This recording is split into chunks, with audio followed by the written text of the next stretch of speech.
We're recording, by the way.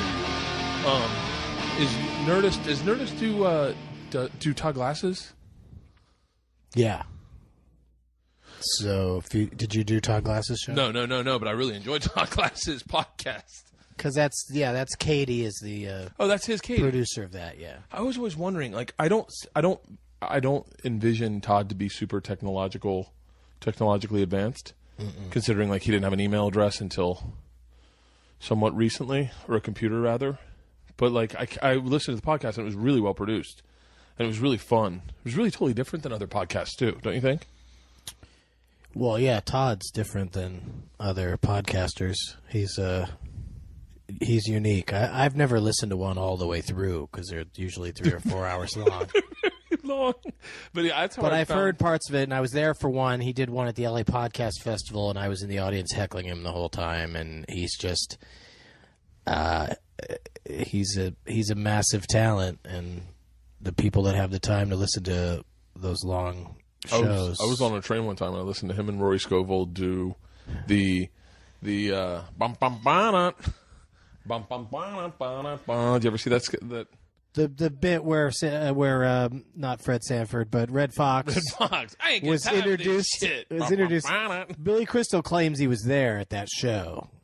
That's kind of how that story got around, and I've always questioned that Billy Crystal was actually there. Yeah, and maybe that it even actually happened.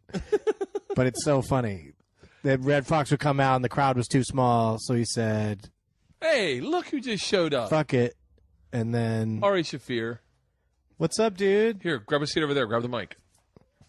There's a mic on every chair. Who how many special guests? Get Joey Diaz over here in 5 minutes, though, if you want. Oh, there's another mic right there. I know. I feel like in case Priscilla comes in, a Joey Diaz booking would increase listenership by 40%. You're telling me I just posted one with him today. He's huge. Yeah. He's such a interesting dude in the sense that when he tells a story, like the part he doesn't find funny is the funniest part. Like, he was telling a story about how he got bit by a dog like 6 times when he first moved to America. He just kept getting bit by dogs. He didn't understand why. He was like, they just don't like me. He's like, Bert, I got bit by a dog. Like, I had a dog pass me with its owner and then come back to bite me. But he dropped that so like nonchalantly, and I was obsessed with the visual of a dog coming back, like going, fuck, I gotta bite this kid. But yeah, he's hilarious. I've been complimenting Doug on my podcast recently as one of the sharpest comedic wits I know. You are one of the quickest dudes. You're pretty good riffing. When did that happen? I just sit here silently. Yeah, I don't know what to do with that question, guys. I'm a genius. Super fast on my feet.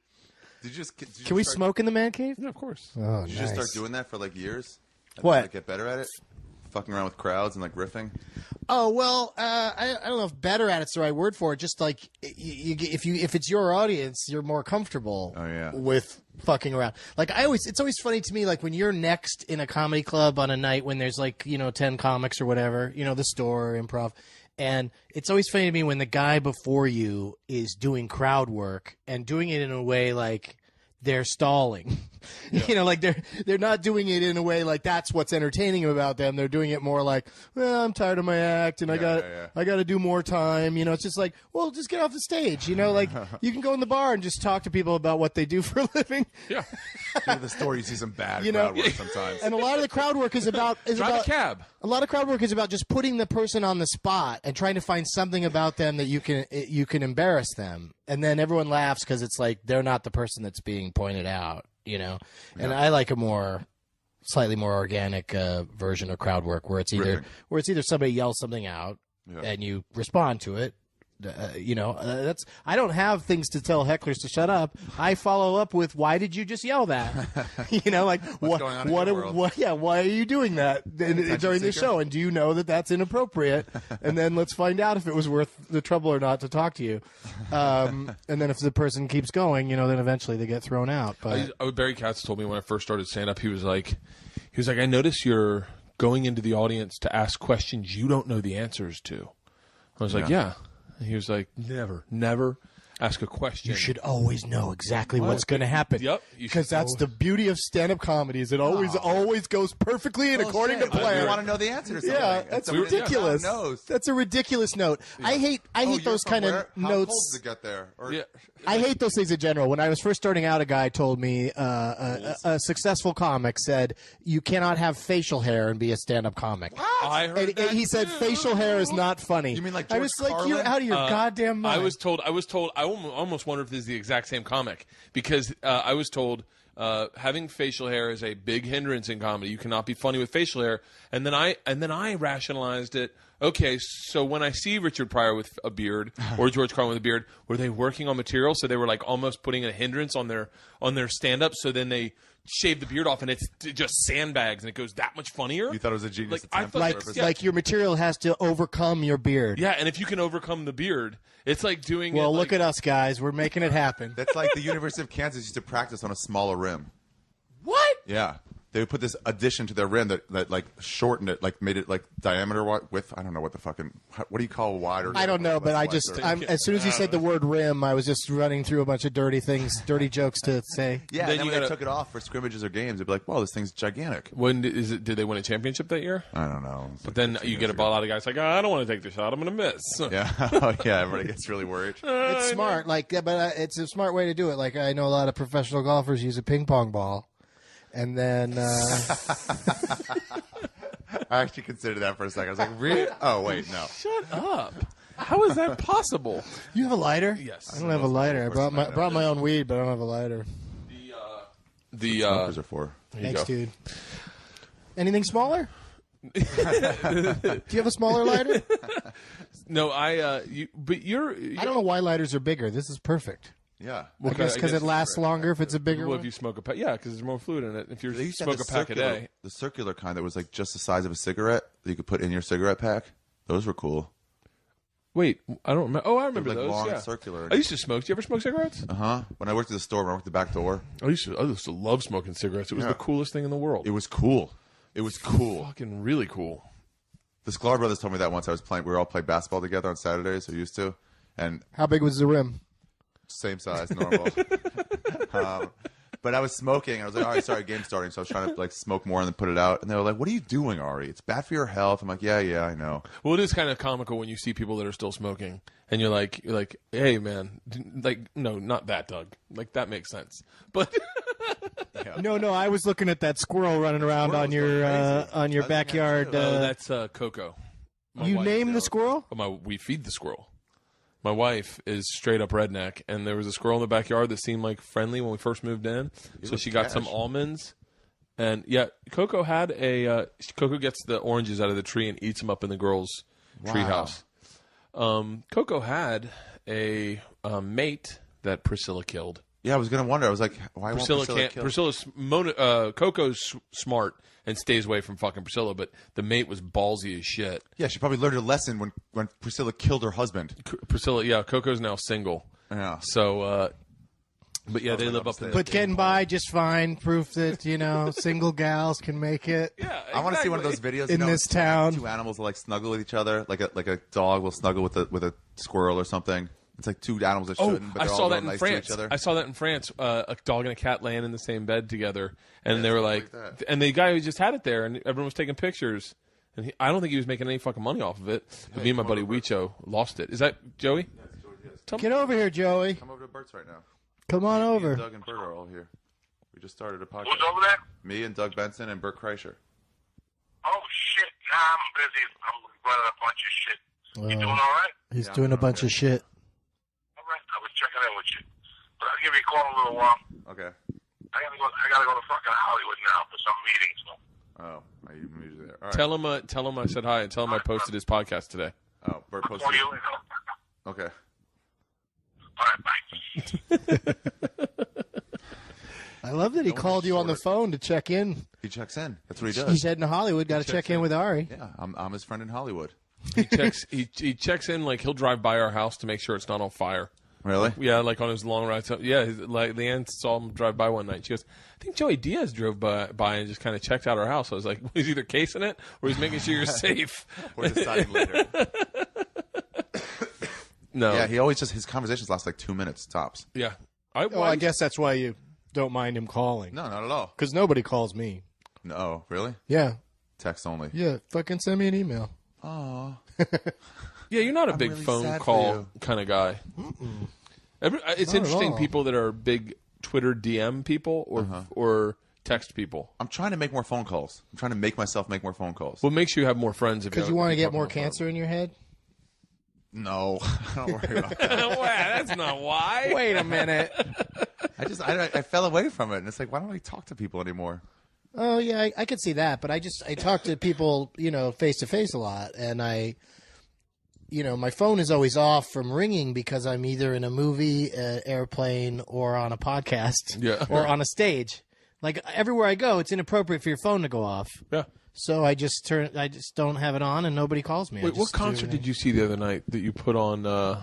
You put on Vine. Oh, 311. God damn it! They're still together, Dude. Not only are they together, their fans are insane. Like they have the biggest fan base. Like, how many bands do you know have hundreds of people on Twitter that have the name of the band in their name? John Smith, like there's 311. so and so 311, Are you serious? blah blah blah 311. Dude, I made a post on Twitter about like, you know what? 311 is just no good. They never Oh my God! And I got so much hatred. Yeah, because it's your crowd likes them. I guess so. Yeah. Why?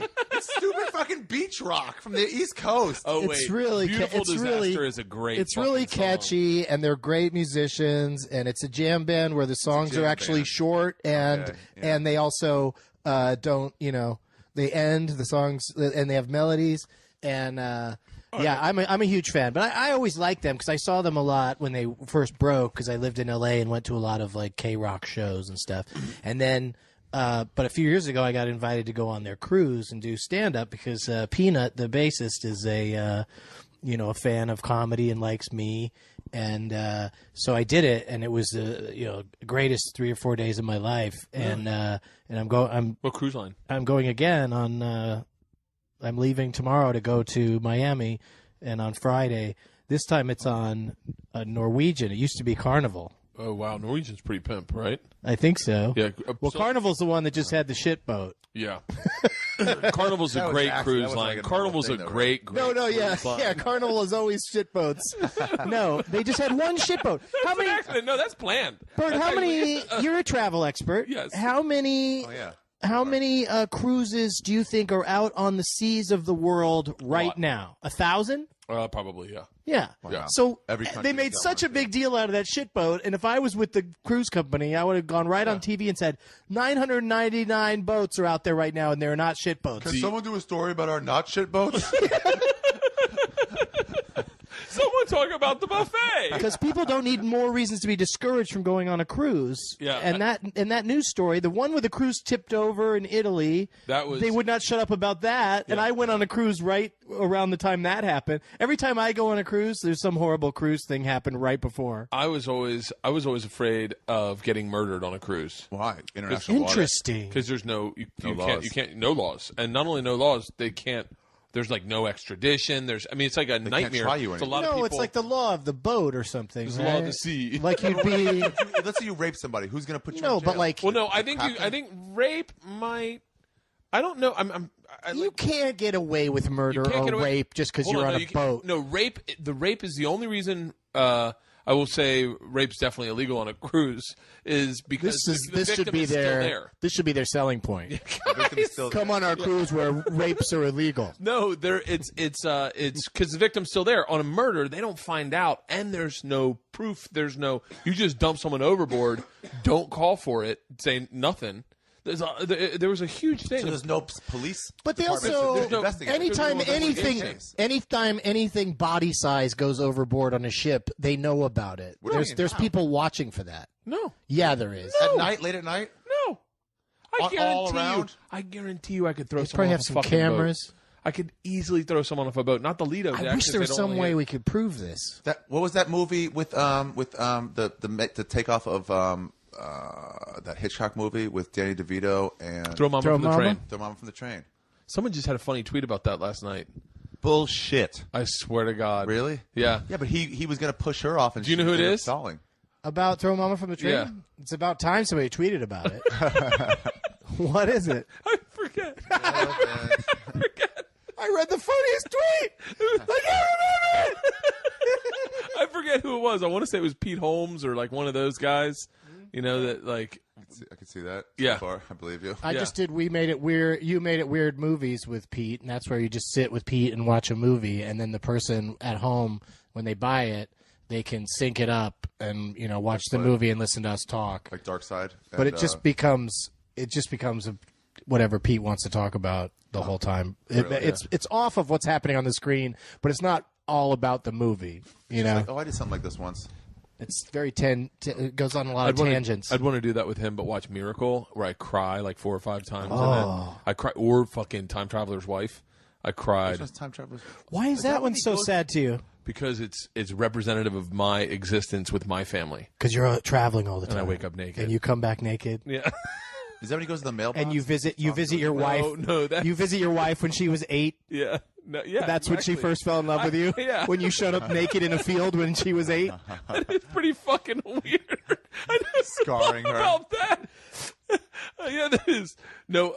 The lake house is what you're thinking of, or the mailbox, or the letter. Lake house is like a 2-year. There's like a 2-year time jump between his letters and her getting them or something. I was trying to, because he lived in the same house or some shit. I'm obsessed with time travel. Like Quantum Leap was like, because you regular travel so much that you want to take it to the next level. Quantum Leap is pretty awesome. Yes, exactly. Yeah, it's got to. I want to start. Why not space?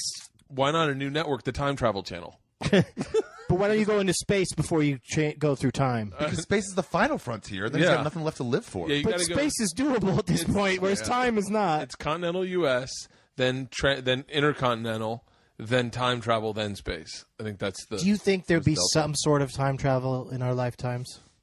I don't. No. But I fucking... But you know what I mean? Like, several hundred years ago, people wouldn't know and shook their heads when you said any of these things we have now. Do you... Here's what I was obsessed with this morning. Like if you told them about Twitter. I woke up this morning at 6. Priscilla's got an internal clock that gets up to go eat at 6.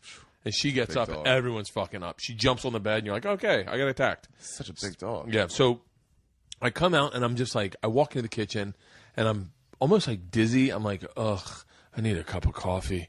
This is going to be a fucking long day. That's what I'm thinking, right? And I was like, and then all of a sudden it dawned on me, do you think Native Americans, like in 3,000 years ago, 2,000 years, woke up like, ugh, someone built a fire yet? Or do you think they woke up like, hey, let's get some buffalo? Do you think there was depression back then? Oh, yeah. I think they were sad about their lives, but in the same way animals are. Like I think that they just were more like, they just had things they had to do to survive. Yeah, but I think they were like, how sometimes you wake up and it's beautiful outside. Let's say it's California, and it's like, oh, like today, it's February and it's 75 fucking degrees. Gorgeous. Yeah. So there's also days we wake up and it's like 20 degrees colder than it should be. You don't think the Indians woke up and goes, fuck, I'm gonna be cold all day long. I think they'd probably be upset about it, but they still have to go do their thing. Yeah. And then I said to Leanne, this is taking it to the next level. I'm taking the girls to school, and I said it to Leanne, and then I was like, do you think, honestly, that slaves ever woke up in a good mood? Do you think that like all slaves dealt with depression? It's a shitty thing to say that they had good moods, but it's just like being in prison or something. Like some days are going to be better than others just because today I got a cookie or whatever. So do you think that what happens is do you think that got what my happens smokes. is your expectations for good moods lowers, and then you can just kind of spike your line resets, I think. Then why can't people deal with then how come depression?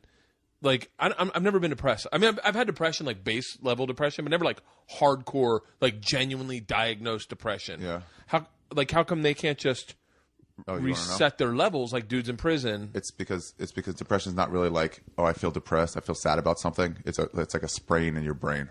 Yeah, Okay. it's an imbalance. It feels the same as like, oh, I got an F on the test. It feels the same as that, but it's really not about Is that. Does their brain, this is real stupid, I don't know if you guys know anything about this, but does their brain not produce enough serotonin? Yeah, it's that. Or does it go through the serotonin too quickly? Or norepinephrine. It could go too much, too little, or norepinephrine too much, too little. Now, if I took Zoloft, would that just make me that much happier? I don't know. Take a bunch. We'll see. Yeah, try it. I mean, like, why wouldn't I want to just be a little happier? Everyone would, right? Yeah, like I started thinking, like, maybe I'll just get on, like, some fucking Yeah. Like, because I'm There's side effects, but yeah. Yeah. But there's too many twists and turns in an average day to just, to be like, oh, I'll take these pills and that the happiness will, it's just like me and my marijuana. If I'm high and I get shitty news, the news isn't easier to take.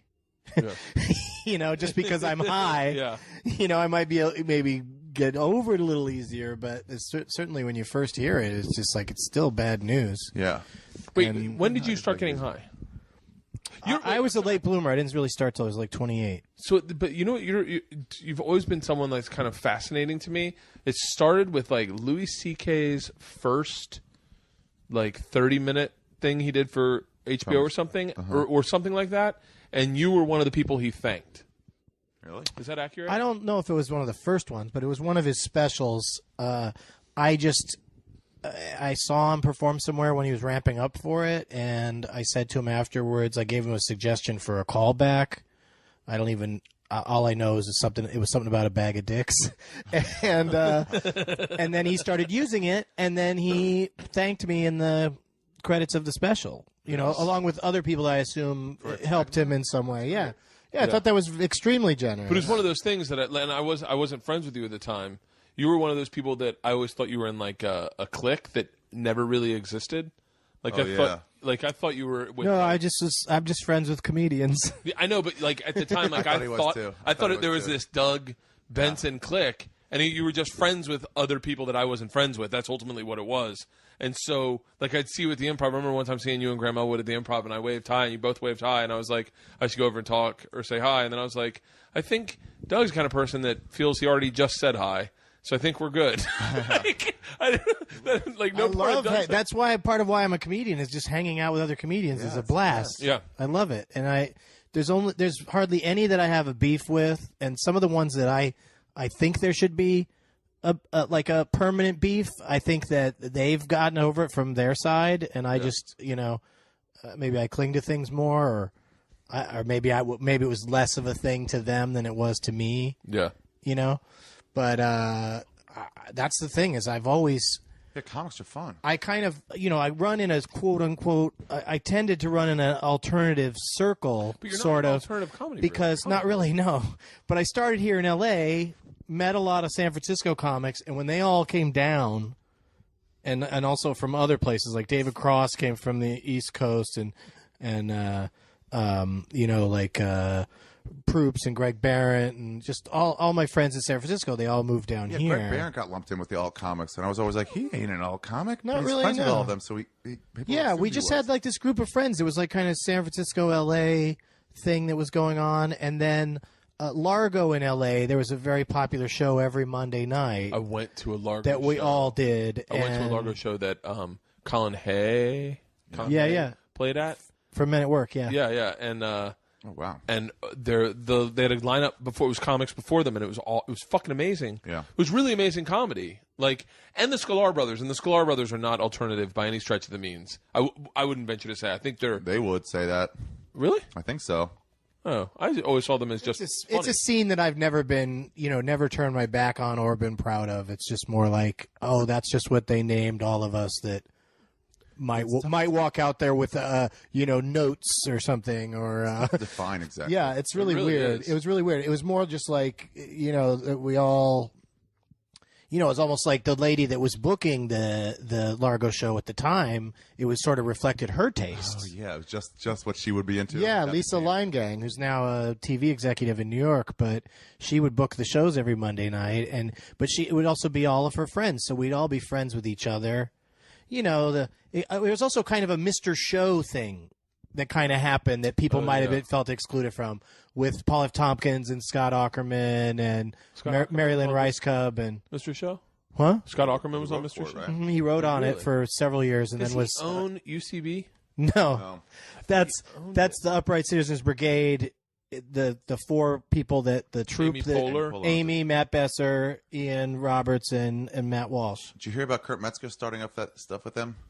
What? About Oh, it was Kurt Metzger. I knew some comic said to them, Kurt is kind of like, hey, if somebody performs in your theater, you should pay them, even if it's just a little bit. I didn't realize he had started. I heard about the to do. I didn't know who started it. I just got like an email from Matt going, hey, I want you to know that this is our philosophy, and and we're and blah blah blah. Wait, and Metzger it's like started this? Because he went there, he's like, wait, it's packed, and they're all paying a $5 cover charge, and you don't want to pay me for subway fees? Why? What do you mean? And they're like, well, it's tough to pay for everything. It's like, you have 3 locations. What are you talking about? You're barely getting by. Right, but that's his argument. But there's the rent on all the places, and also in New York especially, but also out here in L.A., you have to pay out your nose for all these different fucking permits to even have to open up a second place in New York to try to keep it going, to try to keep it all going. Like they've put a lot of their own money into it. Oh, really? Besser has.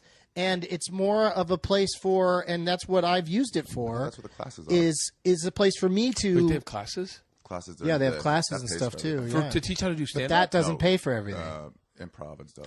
Matt has a podcast called Improv for Humans, and there's an episode that's him and Ian discussing the philosophy of the place and how it all works, and just very exasperated because of what Metzger stirred up. Because for years, I guess no one had complained. And because I love it, because it's always been a place for me in New York and L.A. To just say, hey, can I put on a show? And they say okay, and they competently handle everything, and I just have to show up.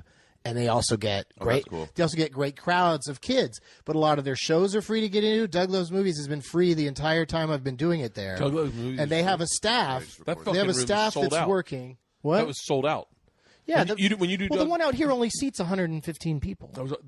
We did one together. The two of us. That was the one where. Was that the one where I was the most ignorant man alive? Brody. Or is Brody on that too? Oh, Brody was a different one. Yeah, Brody's where we started off. Yeah. Brody. You've done it twice. I've done it twice. And on one of them, the one with you and Ari and a third person. Brody. And then I did. Was it Brody? Schumer. Whoever it was, the one with the two of you and that third person, like it was all Death Squad guys. Yeah. But it wasn't Sam Tripoli, was it? It was Brody. It was Brody. Yeah. Okay, that episode got the highest on the individual episode rankings on iTunes of any episodes of Doug Loves Movies. Wow. Really? Yeah. At that time, I think some may have. There's been some special ones like because I do. Episode with Sarah Silverman and Barack Obama. No, I do. I did it by 2000. Yeah. The Barack Obama is the important one there. I mean, Sarah's great and all, but she does plenty of podcasts. I think it was just the Death Squad people just really glommed onto that one episode, and they're not necessarily regular listeners to Doug Loves Movies. But then they subscribe, right? Or maybe we've got some since then. Yeah. I bet a bunch stayed. Yeah, I'm sure. Like, what is this thing? I'm the sure. one I did with Amy Schumer, I kept saying massively inaccurate facts that were like it started with she said a joke about Princess Leia, that lady, Carrie Fisher, who just had like a mental breakdown on a cruise line and is hospitalized. Are you serious? Like, yeah, she was supposed to perform on some cruise, and I guess her performance was just like this incoherent. It can fucking performing on a cruise. I do it for my buddy Cowhead's cruise. I used to. I haven't done it in a while. But those performing on a cruises gives me anxiety because I got to hang out with those people all week, and then they know me intimately. And then when I go up and do stand up, if I feel like I'm getting too much into a bit, I feel like they sniff it out. Like because they know they've heard you talk normal. We did stand up on. We did an episode on Carnival Cruise for Trip Flip, and one of the guys' goal in life, one of his, we cater the trip for the people, so whatever they want to do, we do. The guy wants to be a comedian. He's done some open mics in Austin. So I go, fuck it. Well, there's this comedy club. There's a show. I go, then we set it all up, and they're like, yeah, you can be as dirty as you want to be. And I'm like, are we sure about that? Because the rumor's always been no. And they're like, no, because this is a cruise. This is a cruise stand-up show. It's not ours. It's not like one we're putting together. It's the cruises stand-up show with the cruises people. And I was like, you're certain? This guy Butch was like, you can do as dirty. I go, listen, when I say dirty, like I need to know that you. And he goes, as dirty as you want to be. I go to the pre-meeting and I ask the guy who's the comic. I go, so we can be as dirty as we want to be. And the guy goes, yeah. I mean, you can't say like F-bombs and stuff.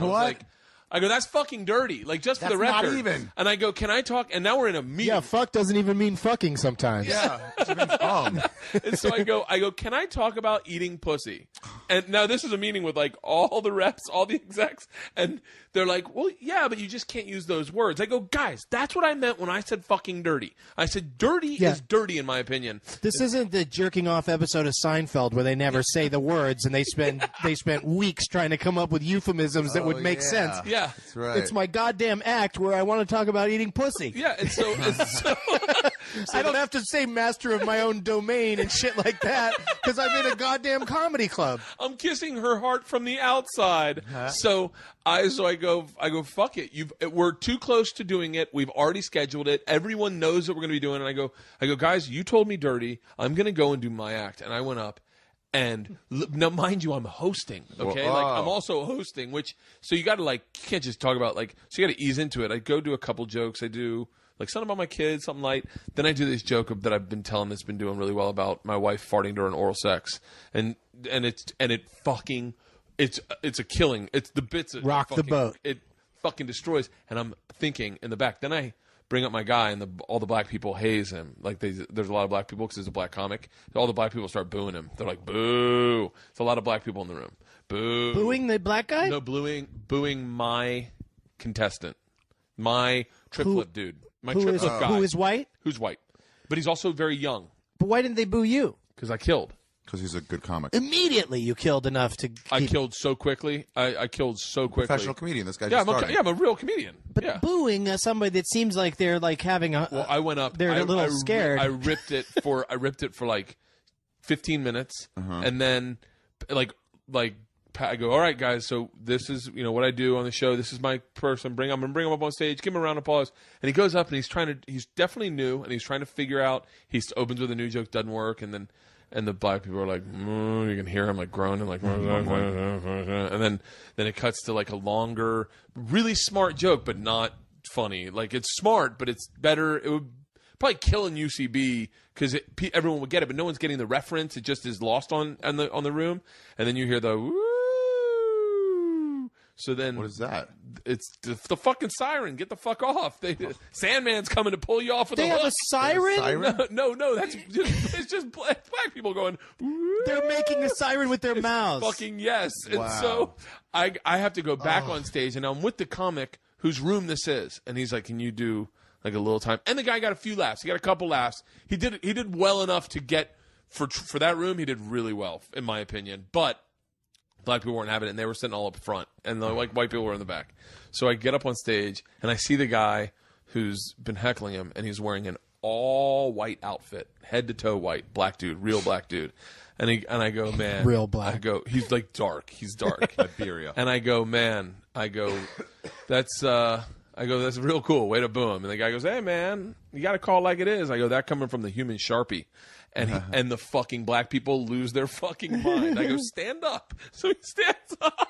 He looks just like a fucking Sharpie and fucking win the black people back over. Coming out. Yeah, get off stage, and I go to the back where all the execs are, and they're you could see their eyes are just lit up like I go, I didn't offend anyone, did I? And they're like, no, it's just we've just never seen it done that way. I was like, that's what fucking I would love. I told them, I said, because Carnival has great. I go, why not just let fucking national real headliners? Comics? Well, the guy that I worked with was really funny, and they're making fucking good money. That's what he was saying. He's like, it's better in the clubs. I got a few friends that do a lot of boats. And why don't they just? I mean, at this point, who's taking cruises? 35-year-olds, 40-year-olds. They want to see Norton. Yeah. No, that's the thing. Is cruises are all old people and kids. Oh, really? It's there are a lot of old people. There are a lot of old people. That's why this whole rock boat thing has been such a great thing because for the non because also there's not a lot of that stupid most cruise ships the entire day you have to listen to steel drums playing hot or whatever. Well, yeah. It's set up. Here's the thing. Gloria Estefan music all day long. There's great health care on cruise ships. So a lot of old people who don't have the money or don't have health insurance. This is where they live. They live on cruises. They cruise. Wait, what? Yep, that's what they were talking cruisers. about. What? They're cruisers. They old people just go around on cruises. They don't have a lot of money, so they take cruise vacations. It's like acquiring airline miles. You get miles, and then you take free cruises, and then basically you're cruising, and you got a little apartment. But the health care on these cruises is fucking spectacular. It's first class. So these guys go in. They're like blood pressure, fucking check. They're there, and they're. basically kept healthy, and they eat for free. I mean, you think it costs a living for a cruise for these two, for an old couple? Yeah, as long as you don't drink, once you've paid for the cruise, you don't have to pay for anything else. Nothing. And then maybe you do a little slots and you enjoy that, and you're retiring. It's your retirement plan. You're just going to cruise it out till you're done. They're called cruisers, yeah. But but also I'm just saying that it tends to be a family environment. It tends to be bring the kids, because you can get a whole family into a cabin you get the cabin at a cheaper rate based on how many occupants there are. Oh, right. Like it's $600 a head normally, but if you bring the kids, it's $450 a head or whatever. And they've got things planned all fucking yeah. long. They on a normal cruise, you'll hear like bing bong in your room at like fucking 7 in the morning or 8 in the morning. Ooh. Somebody going, yeah. Today we're going to have ping pong on the Lido deck. And they tell you all this shit that's going on and stuff. And like on the rock cruises... I'll just leave a note under your door. Well, they also have a daily newsletter telling you everything that's going on. The fun times. But they also have, like I was saying, steel drums. The bands and the entertainment on the cruise ships, like they'll have like a song and dance show that's just a bunch of kids fresh out of arts school, song and dance school will come and put on a little show. It's all very... They'll do cheesy. Like game show in the big room. There's lots of bingo. They'll do shopping. The best is they do shopping. Oh yeah, and come and look at stuff that you want to buy. QVC and like they've got live QVC, and they're like, guys. And during the QVC, they'll show you the product, then they'll raffle the product off to someone in the thing. So people go because they go, fuck, maybe I'll get a bunch of free shit. Cruising's, But most of this stuff, what I'm advocating is go on a rock cruise, because most of this stuff doesn't happen. Most people don't bring their kids, and most people don't bring their grandparents. Like rock cruises are really, really fun, even if you don't love the bands. Well, I did the Weezer one. They're going to do another one of those. Oh, that would be cool. fun as shit. Yeah. They're playing Blues Fest this year in Ottawa. I'm trying to get in just to go see them.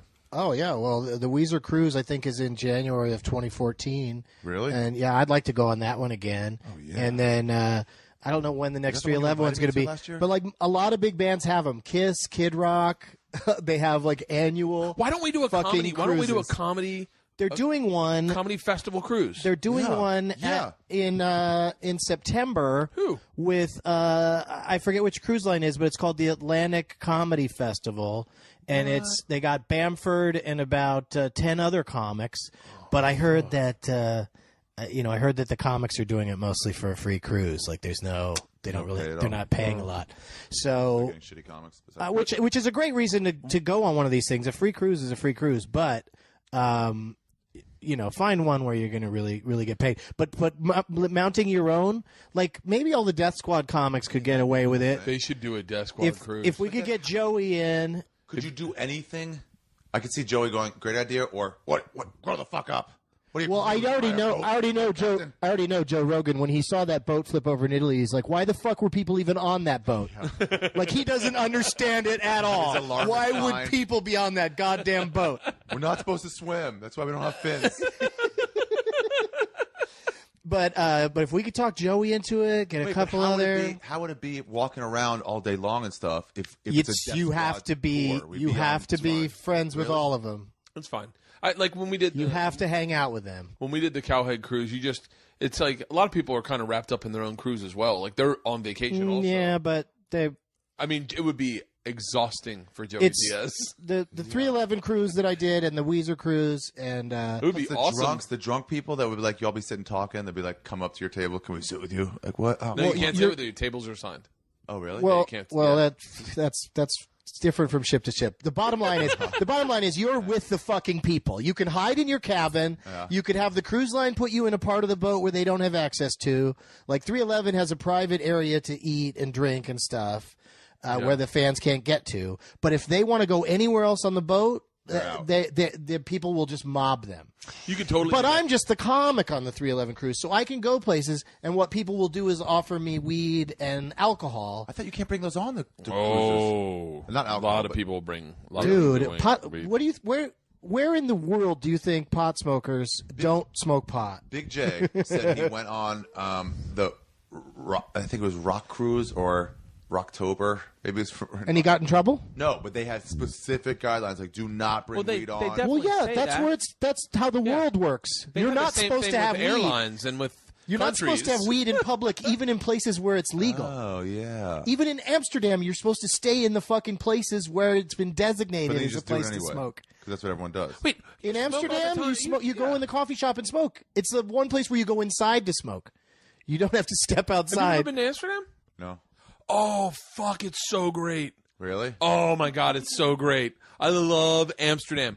All the women are gorgeous. They're all riding bikes. Everyone's in great shape. Well, yeah, you got to go though. In the winter, it's pretty bleak. In the winter, it kind of sucks dick. They have the cannabis cup in the winter time, so the only time I've ever been is in the winter, and I loved it because like I said, you're sitting in a coffee shop.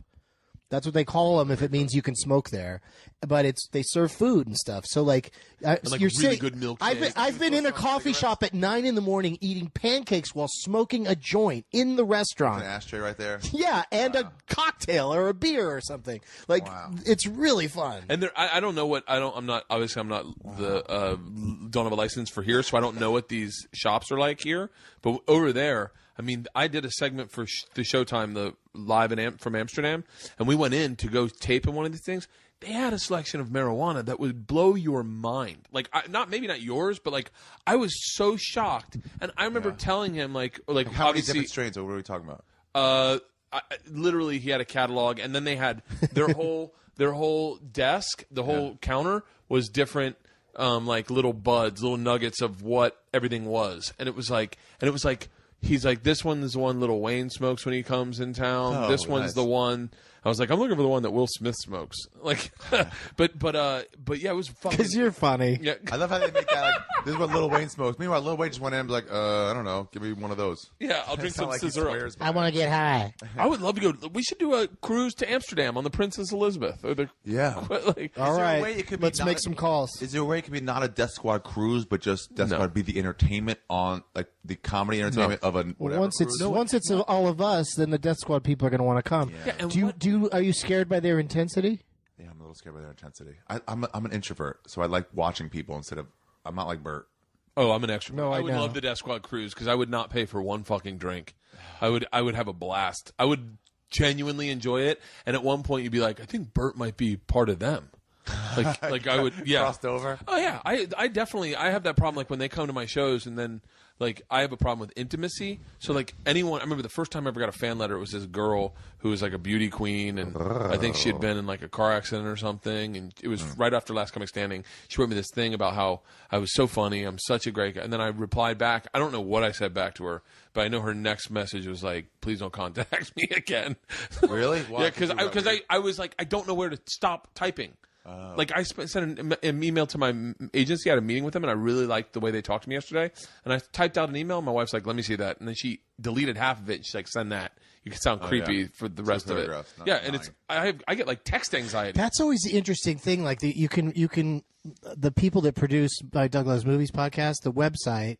If somebody just clicks on contact, they can write to us, and those guys get it, and then they decide what to forward to me, and they forward most things that are specifically about me, questions they can't answer, and but when they forward me stuff, sometimes when I open it up, I just my head just drops.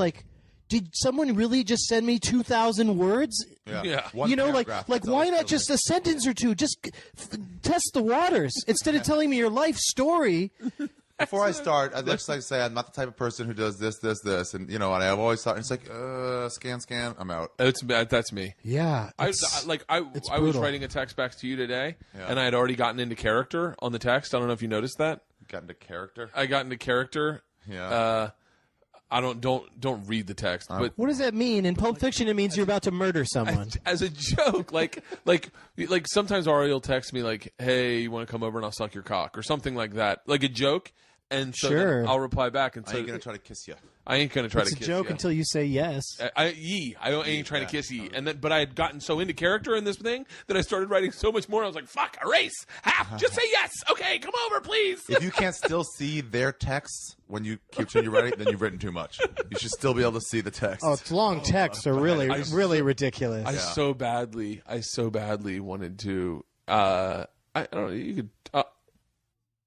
I'll edit it out if I don't want to. So, but I so badly when I got that email from Marin today, I so badly wanted to reply like I didn't know other people were CC'd on it because it was pretending like you didn't know. Yeah. Like going. Wait, he blind copied the other people. No, I saw them all there. Yeah, I saw them all there. Oh, that's another one of my pet peeves when somebody sends it to 1 million people and doesn't blind copy. So they're giving out your email address to everybody. And not like any of those individuals are going to take advantage of it, but it just gets one of those people is fucking a spam thing or something. I'm the lowest on the and totem so that's pole. just another thing that's just going to send more junk to my private email address. Because they just get everything. Like, I'm the lowest on that totem pole, and be quite honest with you, before I realized I might get sued, I was extremely proud that I got included on that list. I was like, because I'm clearly everyone else is like real podcasts, and I was like, oh, me too. It's because Marin's doing this podcast, I'm sure. This is a real podcast. This is a real podcast. But I don't have advertisers. This is really happening. Well, really? So yeah, you should. Yeah, you just started. That's all. Should look How many into episodes in are you? This will be 13. Yeah, you'll by 20 you'll start getting them. But I look at like Segura hit number 100. How many Doug Love movies have you done? I don't even know. Really? It's been 6 years of them. Almost doing at least one a week for 6 years. Do you what? Wow. Yeah. You started this. You don't number? You started Doug Love movies 6 years ago. Was What came that first? pre-podcast? Benson is a Benson Interruption a podcast or just a show? It's a podcast, but it was a TV show for 6 episodes, and then that was a good TV show, by the way. I'm kind of thanks. pissed it got canceled. Yeah, they weren't ever into it. Eric Abram said it was the easiest show he had ever had to work on because he had to like do the booking. He's like, so what do I do? And Doug's like, when I call my friends and tell them I want them to do a show, you write down their names. He's like, all right, cool, I can do that. I can do that. Done and done, son. We still had Comedy Central had their own list, so they had to sync up. So there was a few people I couldn't get on that I wanted to. And who did you want? They won because you got Sarah. I don't want to name names, Nick. but Nick who? Swartzen? Swartzen was on. Yeah, those guys. No, Sarah didn't do it. She didn't? Some comics didn't want to do it because it really is kind of an obnoxious thing for me to say. Come and let me fuck with you while you're trying to tell some jokes, and then we get to decide what we're going to put on TV and you don't. Yeah. You know? I wanted to do that. You texted me the other day about doing. Maybe it was the Benson Interruption. Now it's a podcast, but Yeah. I've only done 20 of them in a couple of years. I do it once every couple months. It's Ari's done it. It's That scares me too. It's all friends. It's all friends, and it's all just us fucking with each other. Yeah. And then it's $2 to buy on The iTunes. funny thing is, it's no longer like start doing your material and then I'll interrupt you. No, now because I don't want fuck around. Well, because I don't want people to burn their material on a podcast. I want to do. So it's more like just come out and just goof off. I want to tell the machine story and have you do the Benson Interruption for that. Oh, that'd be great. Oh, yeah. Like because I've told it in rote practically probably 400 times this last year. Yeah. And so I would love to. I'm like. Before I tape it, because I'm going to do an hour special, I'm going to put it on there. But before I do it, last time I was telling, I was out of college, and I was like, I would love Doug to stop me in this, make me stop in this story. Ask questions? Either ask questions or make a joke better or do whatever he does during the Benson Interruption. I was like, I totally want to tell the machine story. Yeah, that's a good idea. But that That'd was be the one. fun. Yeah. Probably Hey, take. Doug, How long does that you story do that. take without somebody interrupting you? 10 minutes, 12 minutes. 11, 12, Yeah, so that's gonna be tough. How long is it? How long do the Benson Interruption? I mean, each comic gets about that much time, and that's and that's. I'm sure your story's pretty packed with punchlines. So No. me sitting, No. I'll tell. me sitting there jumping in, but stories are good. Stories. If somebody came on and it's just no one's doing like the old or new bits, because if it's a bit that you've written, You want to get to things. that's not the place to do it. But if it's a story like that where you've already told it, so it'd be interesting. People who haven't heard it will be hearing it for the first time, but people who have heard it will be hearing it with this new spin of a guy sitting there saying shit to you while you're trying to tell it. I could tell it. I think I could tell it in probably less than 12 minutes if you were interrupting, because I would leave out parts and jump to the next part. Well, I admire your ability to do that, because a lot of people I know, when they have a routine, they don't really. Oh no! I don't Yeah, have there's a parts routine. that you're like, this isn't necessary. If I'm like low on time, if I see the light come on a little earlier and a bit, yeah, I'm I'll like, just- okay, I gotta Yeah, cut that yeah, part, I'll do that. part, I'll drop part. parts out. But I've seen comedians all the time. They go over by a few minutes because they can't edit as they go. Oh, that's so fucking So exhausting annoying. when you go. Clearly, a guy did a little crowd work, a little extra crowd work, and now he's 3 minutes over. He's still got to do the bit. He's still got to do his closer, and his closer's like starts with this. My name's Steve Byrne. Yeah, back in the day when I was MC, when I was emceeing, I'd be watching a comic in the back, and they'd do like 10 minutes of crowd work, and I'd go, I'm going to be here 10 minutes longer, because this fucker is not going to cut shit from his act after doing his crowd work part when he could have just in his head gone, oh, okay, I'll do one less of my 10-minute bits. I've never had a closer. I've never had like a closer, like something I close with every show. I just close with... Machine? No, I can't close on that story. But I'm just saying, jump to the closer if you're going when over. I see the light, I go, all right, this looks like it's my last joke. Like, no, that's anyone that's seen my act knows that's a complete and total lie. I do fucking an hour and a half these days, but when I go, all right, that's it, I got to get off stage. It's a long lineup too. When it's like some other people on. I don't do sets like that anymore. I haven't done a set in the city in fucking forever. I feel like. Why? So good because I'm only home 2 days a week. I'm gone. I leave on Sunday for a month, and then I come home for like 2 days, and then I go back out to New York. And it's like when I'm home, I just spend time with the kids, and then I do sets on the road. And I'm the same way. When I'm here, I just spend time with Bert's kids. They're so cute. I was dying. I kind of wanted them to be here when you got here because it's interesting seeing comics interact with my kids. Oh, I'm great with kids, as it turns out. Brent, you saw how I was with your dogs. He smokes so much pot sometimes his mind gets down to their level. No, wait. Did you have any like?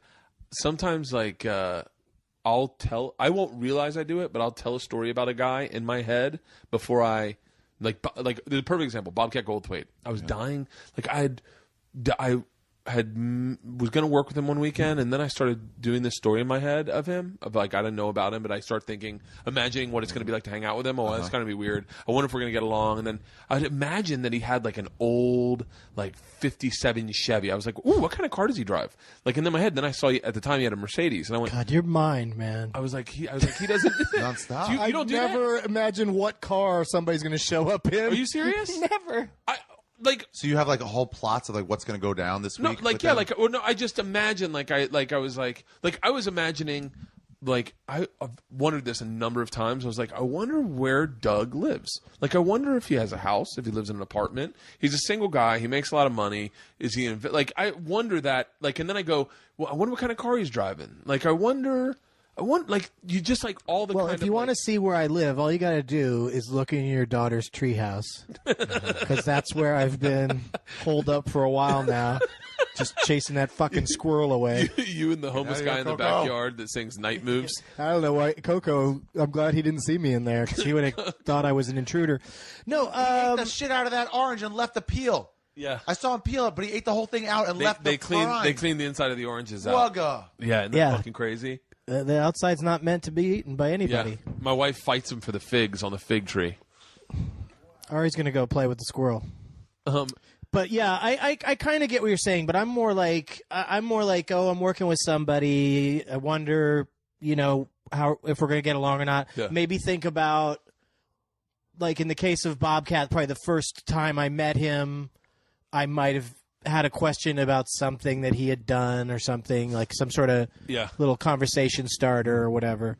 But it's I think you think about stuff. Like I saw a video where Todd Glass threw a party at his house.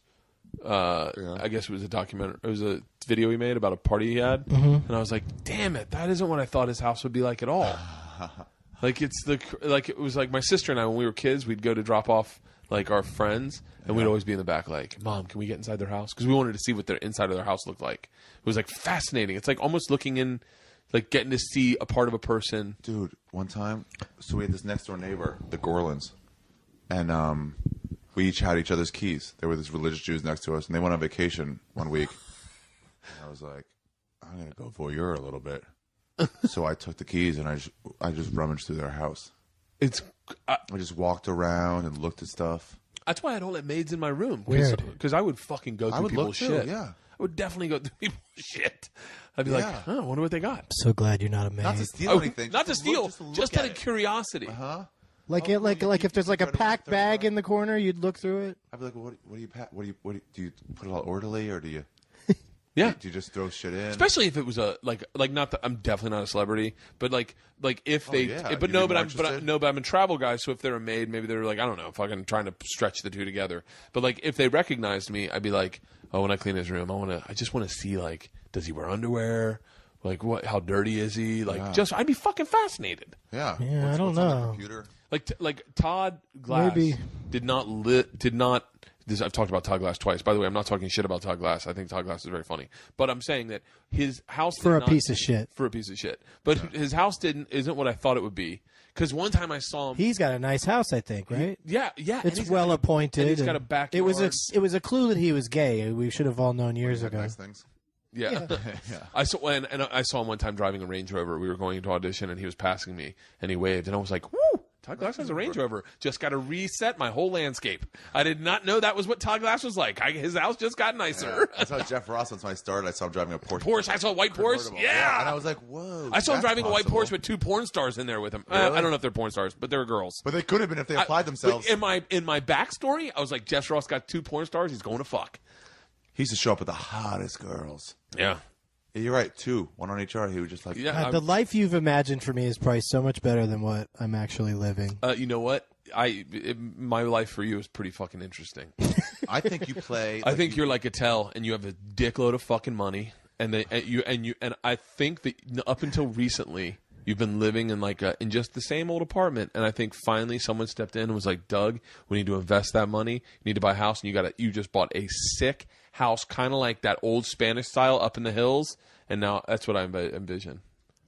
Totally not true. I envision you, all of it. You inviting friends over all the time, playing that game Celebrity, where you write celebrities' names in a hat and then you have to describe them, and it's like that pretty much 3-4 times a day, most weeks. Do you care about what kind of sheets you have? I never have anyone over. I don't let anyone see inside my apartment. You a hoarder? Do you just live sloppy? I got junk everywhere. I don't clean. Like fucking cobwebs on shit. Are you afraid of spiders? Nope. Cobwebs are fucking terrified of spiders. Do you really live like that? Yeah. Yeah. I mean, my apartment's nice. It's got a nice view. It's, You live in Hollywood? I got my TV. I got my computer. I'm not home much. Even when I'm in LA, I'm running around doing stuff all the time.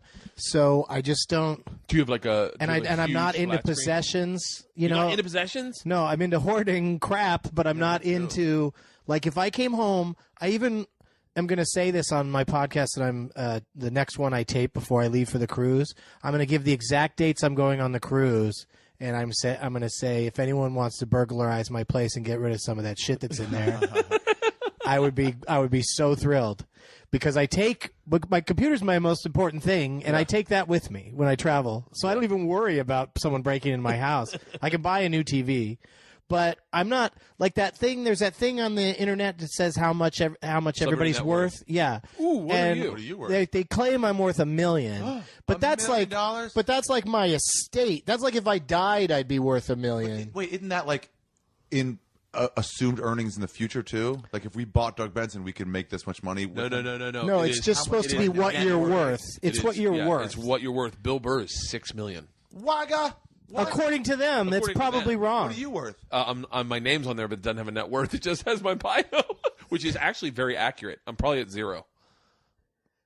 Wait, what's this house worth? Well, I owe money on it. I don't own it. So then you own that fucking boombox. Yeah, but they don't count that in celebrity net worth. They look at your house and how much you make and what you owe. So like I'm living. I'm like the typical American. I mortgaged a house. I'm taking out a second mortgage to redo the kitchen and bathroom, and so I'm gonna.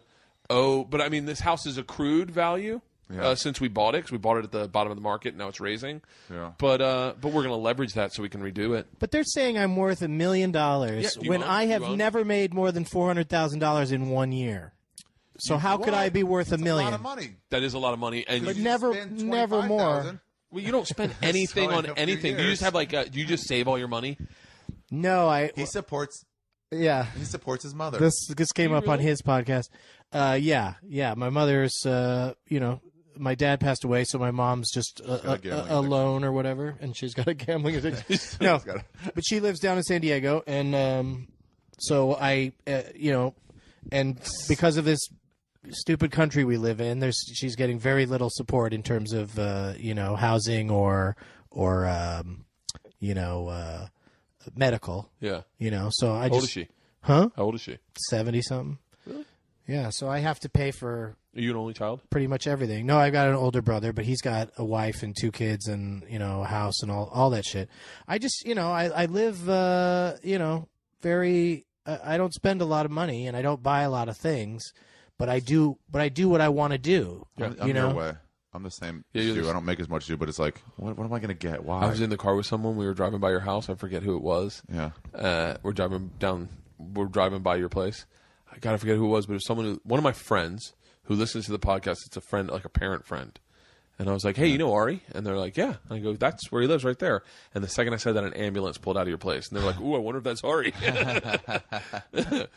But yeah, you don't like. I guess I was like that. I was like that when I was single, and then I got married, and then it all got real. Like I never signed up for this. Like I didn't know that this came along with all the marriage and like kid stuff. Oh, you're probably too busy imagining what kind of car we all drive instead of imagining what being married is like. Your kid's like, play with me. No, walked right into this. I'm thinking about Todd Glass. His backyard seemed nice in that gardener video. I got his bed. Dude, that guy never stops. What? Todd Glass is always on. I think, yeah. I saw him. He just loves doing bits. He loves it. Always wants to do bits. I was wearing a hoodie at some we saw the Ben show. I had a screening of it. It's some new sketch show on Comedy Central. But I was wearing a hoodie, and he gets there late. He's like, "Hey, do you mind if I leave some trash in your hood? Is that cool?" And I was like, "I don't know how to react to this. I don't know how much to joke along, but it's funny." But he loves to do like scenarios and stuff. He'll be like, "You pretend to be this, and I'll pretend to be that." And his podcast is fun to listen to. What ifs? He does a lot of what ifs. Completely different than any podcast I've ever heard. Why? What does he do? Because it's like it is stream of consciousness sketches. So it's him thinking of something and then taking that to the next level, and he's got this whole crew of guys. He's got a couple really funny comics, but then also just these kind of up and comer guys and stuff, and lots of. There's lots of after you've listened to a bunch of them, which I have not. Yeah. You'd have like a whole bunch of different references that you would get if you keep listening. His premium blend was so amazing. That's a sentence that's never been uttered about anyone. He just kept having Tignataro's premium blend was fucking pretty amazing. He just kept having people from the audience say like, "Why doesn't he have a half-hour special?" They would hold up signs like, "Give him a half-hour special." Oh, that's serious. I think so. It's a vague memory. And then his half-hour special was just people in the audience. He'd have them hold up signs saying, "Give him an hour." He just keeps. He never tells any jokes. Just keeps moving up. Yeah. Give him a. He did one of the funniest things. I went and watched Patrice do his. Just recently? No. I love those kind of jokes. Like when you're like, no, never. I can't fucking. The Todd Glass podcast is not that much different from yours. Yeah, not at all. You were just trying to describe something. You could have just said, it's like this. Yeah. It's somebody gets an idea and then they start talking about it, and then you never know where it's going to go, and people listening are still going, but how much does Doug Benson make? There are people. You raise questions that never get answered. But I said this to, I forget who was fucking over here the other day, but I said what's so crazy now is that I do this, and I hate that I do this, but I definitely, if I go to someone's house, I definitely Zillow it and find out how much they paid for it. I used to do that. I used to do that. Zillow was amazing. Yeah. You just find out their house worth. Like, how much is this house? I'm not going to tell you. Shut the fuck I'll up. just find out anyway. The best is when you have a friend who tells you how much he paid for it, and then it's not. You call them on it? No. Be like, really? Because like, the app says that you paid $100,000 I had a friend that, at more one than time who used to tell me everything on the internet is true, by the way. Yeah, everything. I am worth $1 million. If you Zillow my house, it's like balls accurate to the point where I forgot how much we paid, and I was like, oh yeah, that's right. But it's you can't Zillow anymore? You can. Yeah, you can. Oh, why'd you say like you used to? Because I stopped because it was unhealthy. Although I did it this weekend. I did it this weekend when I did. People say they quit something. I totally quit, except for 2 days ago. I was in a fight with someone, and I was like, fuck her. And then I was like, I shouldn't even get in that deep to it. But I was like, anyway, I was in a fight with this lady, and then I was Zillowed her house to see how much she paid for it, and if she was upside down on it, because then that would make me feel better if they were upside down on it. Interesting. That'd be fun, like when you're playing poker against somebody and they win a big pot, to find out what they're worth, and then if they're like in debt, you can go like, all right, I don't mind. Or if you think giving my money to that guy. Yeah. I wonder how much this is worth to you. Like, do you need this pot? Yeah. Remember, do you ever play those tournaments that Jerry Buss came down at Hustler? maybe I did. I played in one tournament with Jerry Buss, but I don't think it was at Hustler. That's pretty good. Yeah, he used to play a lot of Can we only bring up people that have passed away very, very recently? Yeah, but like I always when you said your mom my mom lives in San Diego, and you were obviously getting to a serious point. I wanted so badly to go big Chargers fan. She is. I mean, not a big one. Not a big one. Not De Niro and the Eagles in Silver Linings Playbook big, but she. Chargers games are fun. We should all go down there. You know what Reap wanted to do? Take a party bus down there. Oh, get a party bus here. We should get Reap on the comedy cruise. Oh yeah, he'd be fun on those things. I'd do a party bus he's anyway. a blast in a controlled environment. Yeah, I'd do Reap's a party. Reap?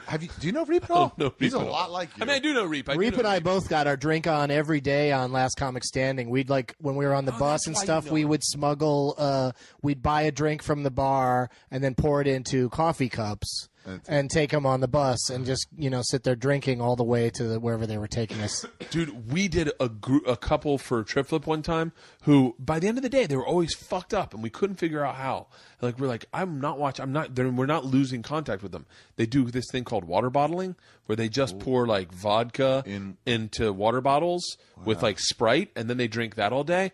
And then I started doing that with fucking the kind of water bottles you get at REI. So what are those? The nice ones, they were doing it in water bottles, like just refilling an empty Dasani one. bottles. Yeah. This I did it in one of those nice ones that you can clip onto your bag. So what I do when I go to the airport is I go to the airport. I have like 4 Jack. This is only if it's an early flight. I have 4 Jack Daniels, and on my flight to Australia I did it.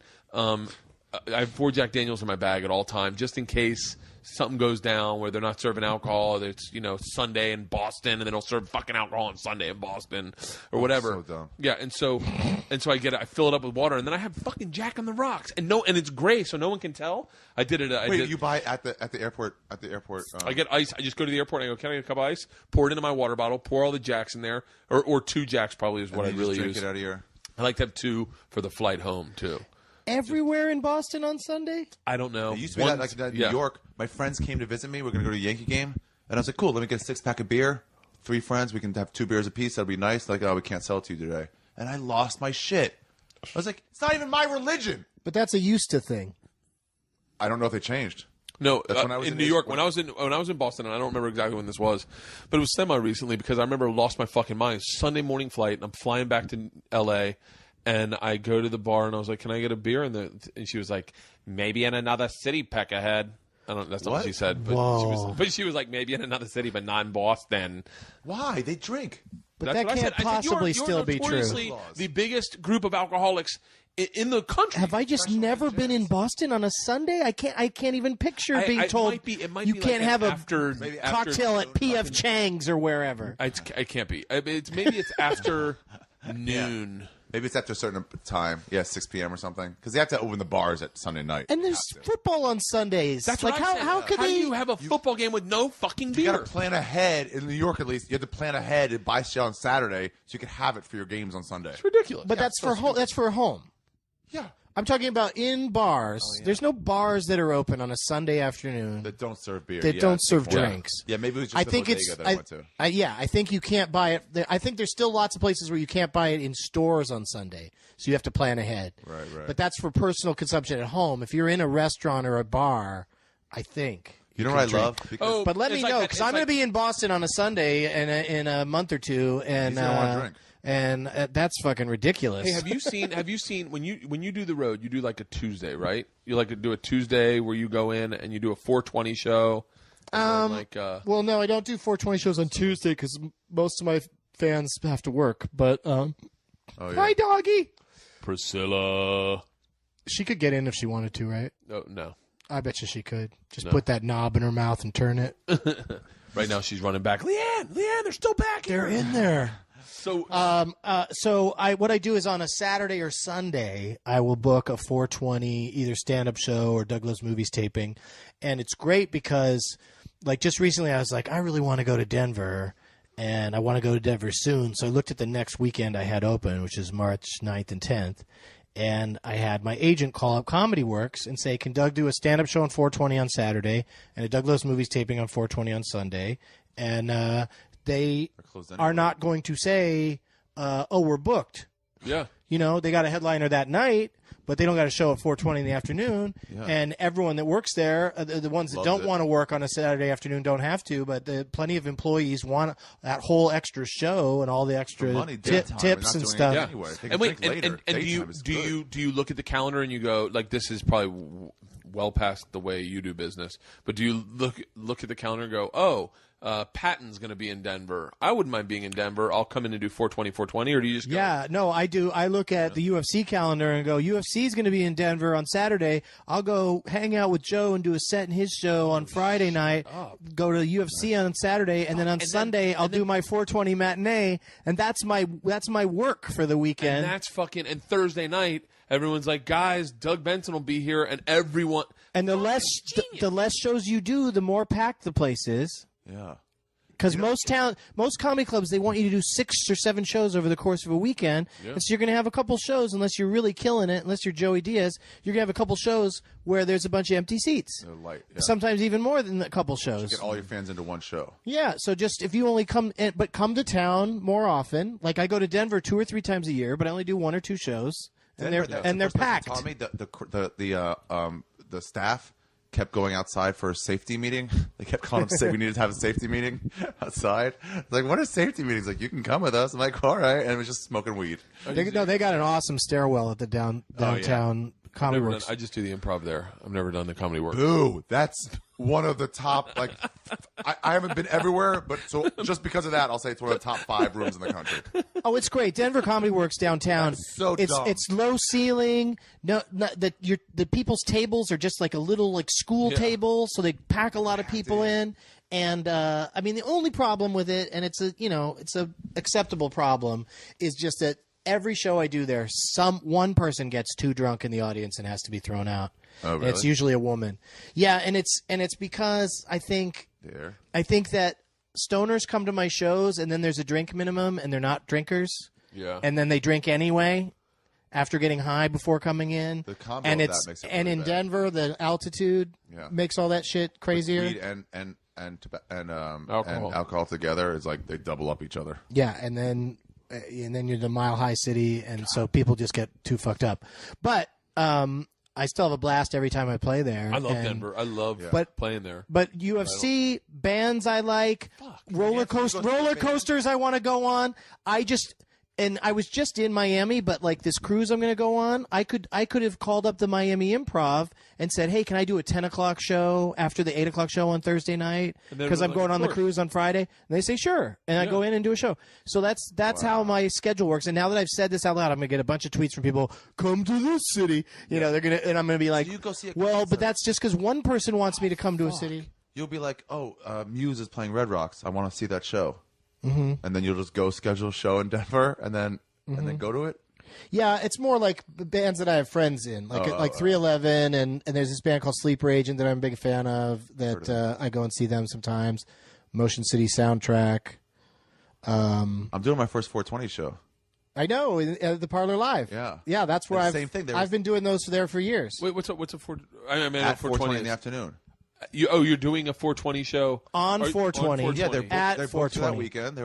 But it was like, well, wait, let's do the daytime 420. thing. I want to do a 420 show, even though I don't really smoke pot. Yeah, just have the pot smokers come out. It's on a Saturday. Do a lot of pot smokers enjoy you, Bert? Yeah, fuck yeah, yeah. March, April. I smoked pot a lot. When I was young. I don't know. Most pot smokers don't. Ooh, 311. Yeah. 311's in Omaha. They're from Omaha. Yeah, I know. That's hence the Now, title what would you of their say band. to the rumors that 311 stands for the 11th letter of the alphabet is K, and 3 times K is KKK because they're super anti-Semitic? What? That's what I heard. That's crazy. They're the sweetest guys. Did you get that on CelebrityNetWorth.com? I remember being told that. They're super nice, and you know who's their biggest fan? And I always fuck this up, and people will correct me.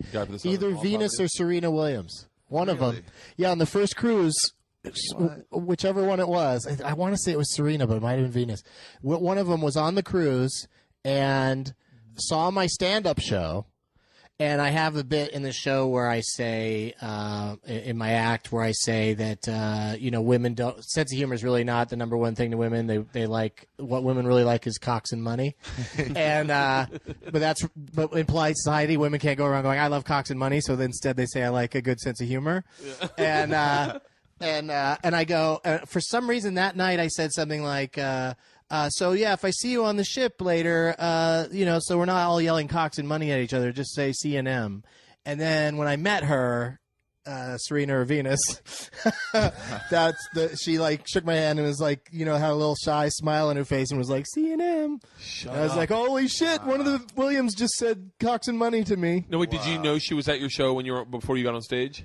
No, but I knew she was on the boat because she's super into karaoke also. So on a couple different nights, Graham Elwood was running the karaoke, and she'd get up and sing like "I Will Survive" or something. You got to run karaoke. Yeah. He's got the energy for it. Yeah.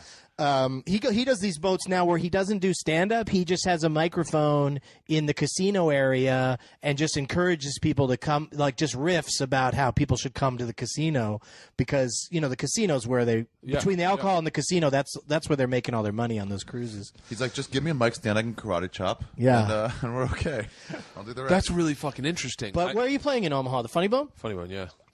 Is that in actually Omaha, or is that one of those ones where it's Omaha adjacent? Well, I think it's because I play the waiting room lounge there, and that's in a neighborhood they call Benson. No, that's in Omaha. Coincidentally. Oh, really? No, in Omaha. It's in Omaha. Colleen runs it. Colleen's fucking. But it's awesome. not in like a specific neighborhood there or something. I don't know. I thought it had a different name. Anyway. But yeah, if you could handle a 3-show day, I'm doing the 420 show because I want to do a 1-show day and I want to be done with work at 6 o'clock. We'll do a podcast during the day. I might do a podcast. Yeah, do a live Bertcast. Bertcast out of take 420. questions from the crowd. Yeah, at 420 on 420. Yeah, but there's so much you can do with this shit, you guys, because like. Some of the places I play will sell a package where people, because my stand-up show and my Doug Loves Movies are going to be completely different shows. Yeah. Not the same jokes aren't going to be in either. So they'll do a package where for a couple bucks off on each, people can come both days. God, that's and great. It's so much. Good. It's so much more fun than the system as it works now. I don't like doing live podcasts that are straight up podcasts. Like Doug Loves Movies is. I don't see that as much as a podcast as I do a live show. Like I see that as it is podcasted, but it's the sensibility of it is we're playing games. We're all stand up. We're playing a game in front of an audience. It's like a game show. It's well, that's why I like having the audience there is because it's a certain type of podcast. It forces more specific jokes. Like right now, if we were doing this in front of an audience, we'd all be trying harder to get laughs. It would still be fun, but it'd be it's a different vibe. I don't like that energy. I have done a few live podcasts with people, and it's you turn into doing. You find an opening and you do a bit, and then you pretend you didn't do a bit, and I'm like, that's not the podcast I enjoy. I don't know what you're talking about. No, certain things are like I never do bits on podcasts, except for a few minutes ago when I did the Cox and Money story. No. I meant like in front of an audience. You mean? I see what you're saying. I see what you're saying, but that's most of the people that do my shows don't even try to do bits. Yeah. But I don't know. I like Doug Loves Movies is a perfect environment for it. I think that Benson Interruption is a perfect environment for it. But I think that Skeptic Tank would not work well as a live podcast. This podcast wouldn't work great. Well, it's you and one of your funny friends being funny in front of an audience. It would work fine. Yeah, but you want to get into something that's like you want to be able to go to some place that's not funny for a while. They will sit and listen to that.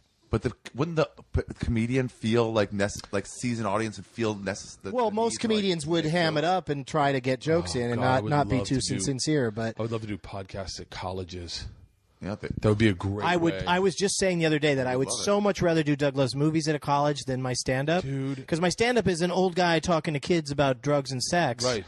And my podcast is about movies, so like drugs and sex references get thrown in, but it's a more generic. Could you have the kids be on the show? Yeah. Or would you want comics? I could play games with the kids. I could do whatever. But the trouble is that they're not. That's not what they're going to ask for, because the one thing where podcasts are not being heard, the one part of this world where they're being ignored is colleges. Oh, really? There's certain students that hear them, but those are the nerdy ones that have several hours to be by themselves just listening to something. And college students are constantly around other college students. Yes, people who have commutes when they're alone. I was at Duquesne University last week in Pittsburgh, And one guy was a really big fan of my podcast, and he was the one guy who had who had a radio show, who sat by himself and was his name was Alex, and he was just the coolest kid. And you knew when you come to L.A., when you decide to perfect, when you decide to come to L.A., you're gonna make a splash. I can't help that. Oh no! Match me. Bert can actually. I just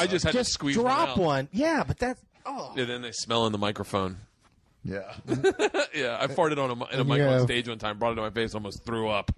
It smells way more putrid. I was like, and everyone's like, yeah! And then I was like, that was Just throw up on the people that are cheering. Yeah. Yeah.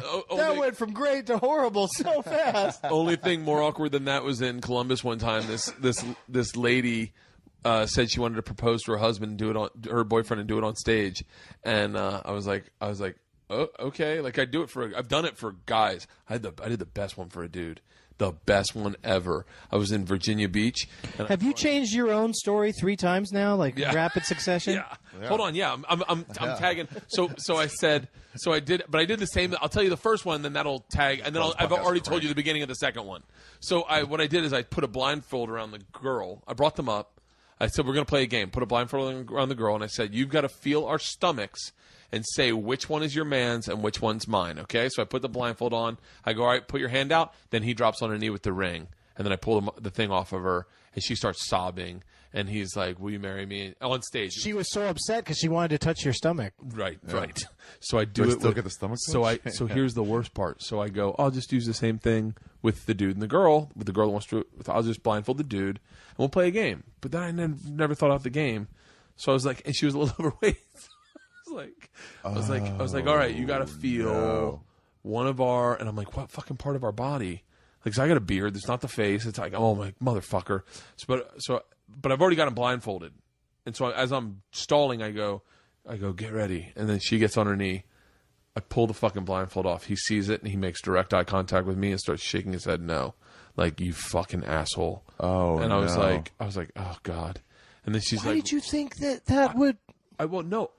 It's not my responsibility to decide whether or not they get engaged, and they want to do it But on she was stage. going to ask him? Yep, because he would never ask her because he didn't want to get married. but I can't say to the girl who brought her dude here because he's a fan of mine not to. I can't say no, I won't do that. I mean, I guess theoretically I could. Can say that. Like I've never done such a thing would be my answer. Well, I said yes. What are it you, was the guy to the girl? I was like, fuck. Stroop's like, would you do it? And I was like, fuck yeah. I've seen like, it happen cool. before. It's pretty amazing. I've done it. The one I did in Virginia Beach was magical. It was the best. And, of course, no one got it on tape. Never got fucking seen. Never got passed around. Jim Jeffries gets punched in the head, and he's a goddamn fucking mega million star. But just joking. I think Jim Jeffries is very talented. I wasn't the same on Jim. But this could have been my fucking moment of all of a sudden I got people coming. Anyway, so I tell Stroop, yeah, I'll do it. So then he goes, cool. I'm going to bring him back. And I go, sure. And he comes back, and it's a girl. And I was like, I've already said I'll do it. And I'm like, hey. And she was like, so you're cool with this? And I was like, yeah. Wow. And then I'm like already in it. And I'm like, fuck. But the guy said yes. And then it was a thumb ring, I think, I want to say. Oh, he did say yes. He did say he yes. Gave you the dirty look and then said yes. Look, and he was like, yeah, of course. So it was more like he was just mad at you for making it a public thing. Like he didn't want to. For me going, like, as a guy, he was like, dude, you should have known better. This does not happen this way. Like, that's what the eyes said to me. And I was like, I'm sorry. Oh, yeah. I got fucking pulled. Yeah, for the rest of their marriage, she's going to have this stupid story about how she had to propose to him. Yeah. Ugh, he's I going to know. have to live with it. I was like, I don't want to lay down sexism, but I do believe the man should propose to the woman. I distinctly believe that. Well, or if she's going to do it, do it at home. And then the story you tell all your friends is that he asked. Yeah. I used to make a joke about it, but I used to propose to Leanne all the time. After we had already got engaged. Over and over again? Oh, the fucking time in public. Oh, really? Oh, fucking all the time. At fucking Ralph's. Just. You know what I did? The opposite. I'd be sitting there at like restaurants in Santa Monica, I remember. And the wife, I would just sit there like waiting for like 5 minutes. And then she would come in and she goes, what the fuck are you doing here? You said you had to work today. And I was like, oh. Wait, no, who is this with? My ex. You were married? Yeah. Shut up. Yeah, for a few years. To who? Allie.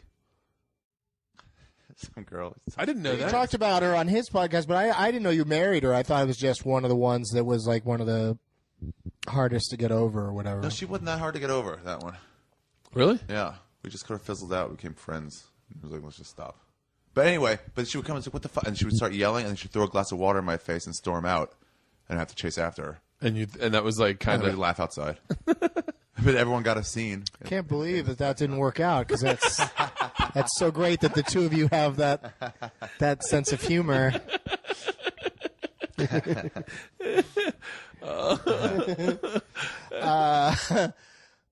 What time's your heart out, Doug? Oh. Hard out? I get to have a hard out? Well, yeah, I know you have a meeting. How today. serious are they about the parking outside? No. Like there's a 2-hour limit, so. No way. That's what it says. Yeah, but it's 2 hours. How often do they come around and check? How often do they check? I don't know. What if the guy checked right after I got out of the car? I guess he does just I did see a couple parking enforcement people right outside your car talking. No, you didn't. Making notes and stuff. with pieces of chalk marking on the tire. I did the best fucking half an inch. I did the best thing. There was a guy lady going to give my car a ticket, and as I was running up, I was like, I already know how this is going to end. I'm not going to be able to like stop her. This was when I was single, and I was having coffee with Gary Goldman, and it was at the Starbucks over by La Brea and like Melrose. And that's Beverly. Important because that's the parking there was a nightmare because there was a parking lot next to. What happened when you ran up to her? I go running up. I'm like, fuck it, it's not gonna work. So I just hit the panic button on my alarm on my car. Oh, just scared. It scared the living shit out of her. And then I just was like, fuck it, I don't want to go. I'm like halfway to my car. I don't want to like turn it off, and then she yells at me, so I just walk past my car. I was like, I already got the ticket, and she and I was like, personal victory to me. Nice. Yeah. I would have gone over and laughed at her. No, I just kept walking. I have a weird thing with confrontation. I was on Hollywood Boulevard with Diaz, and we saw some Armenian guys screaming at this black lady who was giving out tickets and stuff. And he was like, "This fucking bullshit, fuck you. How are you doing this?" And she was like, sir, trying to calm him down, but he kept like yelling at her. And then eventually she goes, "Sir, I wasn't even working. I just got on shift. It was not me. I just got here. That ticket was an hour ago." And so he's clearly like, "Oh, I'm yelling at the wrong person." Yeah. This fucking Armo. He just goes, "Still." I'm like, "What still? What are you talking about? It wasn't her. Really? She didn't give me the ticket." He's still against the idea of people get so, and I felt it myself. When you get a ticket, you have to get mad at someone other than yourself. Yeah. But you're the one that parked where you're not supposed to or didn't read the sign. And sometimes the signs are tricky, so you feel like you were fucking tricked. Some of it's feel like you have to get mad at someone other than yourself, and you're the only one to blame. Well, and the idea of tickets, but like, how do you think things are paid for in a city? Yeah. How do you think this city is not bankrupt? Why there are ever spots available? Because people have to leave them, or they'll get tickets. Yeah. There was a guy we used to live down in like down by La Brea and Wilshire, and the girls went to school right around there at this school that was predominantly Korean, but it was a great public school, and the parking was a nightmare. That was a big problem about taking the kids to school, because it was in Hancock Park, so the parking was fucking impossible. So sometimes you'd have to park like 4 blocks away. And so one day, I pulled up and I just parked illegally. And I was like, because the bell was about to ring. Georgia was like in kindergarten, and I couldn't let her come out of the classroom and not see me. Like, that's just one of my panic things. So I go and I park illegally, and as I pull up, there's a meter guy, and he's like, "Hey man, you're gonna have to move that." And I was like, "Yeah." I go, "You know what? I'm gonna have to take the ticket." And he was like, "Excuse me?" And I go, "I'm gonna just take the ticket. You can write it for me." But I go, "I got a little girl, and she's in kindergarten, and I'm not gonna let the bell ring and her not see me. So that is fine for me. I don't mind. Just give me the ticket. I gotta go see my daughter. I gotta go get my daughter." Walked away, and the guy was like confused, like, "How the fuck?" And walked away. Came back. There's a ticket on my car. Nothing typed out. Nothing. And it was just blank. Oh, like, really? He put it on he there. Did the math in his head. Yeah, and he was like, "Fuck it, man. I'll be a good guy. I'll let that guy go get his daughter." And he put a ticket in there, but there was nothing typed. It's just a. So it could look like he was doing. It looked like it was like the envelope or whatever. And I just And I ran back. I looked. I was like, "I got the ticket." And I looked at it. It was empty. I was like, fucking karma. I think someone else saw the whole thing go down, went over and took the ticket out of the envelope, and there's probably a bench warrant for you right now. Yeah. I used to take tickets off for people's an unpaid cars ticket on my car, so I could park it legally. There you go. Yeah. Humanitarian move, that is. You know what my buddy Hutch used to do? He used to have a sign on the front of his car that said clergy. And he'd put it up there whenever he parked illegal. clergy. And so it made people wonder, like, I don't know. No one gives a fucking priest a ticket. Yeah. Posehn used to have two things. Yesterday I was walking down the street in Hollywood and I saw a car with a ticket on it, but I could see that there was something else next to the ticket, and I went and looked, and the people who owned the car had put, "Please don't give us a ticket, the car's broken down." And right next to it's a fucking ticket. I should have taken a picture of it. Yeah. But Posehn used to have a bit about he'd go to like a little mini mall and put a note on somebody's car apologizing for hitting it, and then to go hide somewhere and watch them walk around the car looking for damage. Good one, Brian. Nice. That's fucking awesome. Oh, that's cool. I hope he really did it and it wasn't just a bit. Reed used to him and his friends used to take a shit in a coffee cup and then put it on a gas station, like the gas tank thing. Just leave it in the center console, like on top of it. Really? Yeah, and then just go across the street. And he said he would smoke and drink 40s and just watch people like filling up their gas tank and go like, "What's that smell?" And they like look and like, "Oh." And they're like, get weird. They would just sit and enjoy themselves. That's so weird. Do there, yeah. You have to shit in a cup to pull off that prank. Yeah, that's a necessary. You have to do something insanely degrading to make other people make us. That's a bad smell face. God damn. I spent the night in Eunice, Louisiana. Yeah. Shooting a pilot for travel. And the guy, like the night before we're about to leave, the guy the room next to me is having the biggest fucking rave. And it's just him. And I'm imagining it's him with a couple other people, and they're just fucking blowing up because it's drum and bass, doom doom doom doom doom doom doom doom. Which, you know, music's one thing, but that drum goes through the fucking walls. So I called onto the front. I called 10 times. I called on the front, and they were like, "Yeah, I'll get him to turn it down." And he did turn it down. But then apparently he called back down and was like, "He hasn't complained in a while. Can I turn it back up?" And they were like, "Yeah, go ahead." What? So he turned it back up. I called 10 times. They couldn't get him to fucking stop. I finally got up, went to the fucking gym, did not sleep at all, went to the gym, worked out, came back, music's off. And I'm like, I so badly want to fuck with him, like just start blaring music to wake him up. But then I was like, no, I'll take it to the next level. So I just fucking called his room. I thought, no. Yeah. I'll be nice. Next level. I called his room and just kept calling, going, "Hey, man, is Peter there?" And he was like, there's no Peter here. Because I called out and I go, "I need room 319. They'd be like, "Sure." They send it up to him, and they'd be like, "Come on, man, I know Peter's there. It's just fun. Come on, man, put Peter on the phone. I know where you're in room 319, fucker. Put Peter on the room." I was driving to the airport. I did it like fucking 4 times. Finally, he's like, "I'll fucking kill you." And I was like, "Yeah, we're even." Nice. Doug looks in wonderment at you right now. You sure Peter isn't there? Because that music is kind of he loves. I love that he hasn't complained in a while. I can turn it back up. I was like, no, he hasn't complained because you turned it down. I called back and I said to the girl, I go, "Listen, I fucking, it's back up." She goes, "Yeah, I know." He called and asked if I could turn it back up. And I said, "Yeah, because I thought you were asleep." I was like, "Yeah, but it woke me up the first time, and it woke me up the second time." Like, as soon as they think, that's when they're making their mistake. Yeah, because that's what that kind of shit happens. Like, it's amazing to me.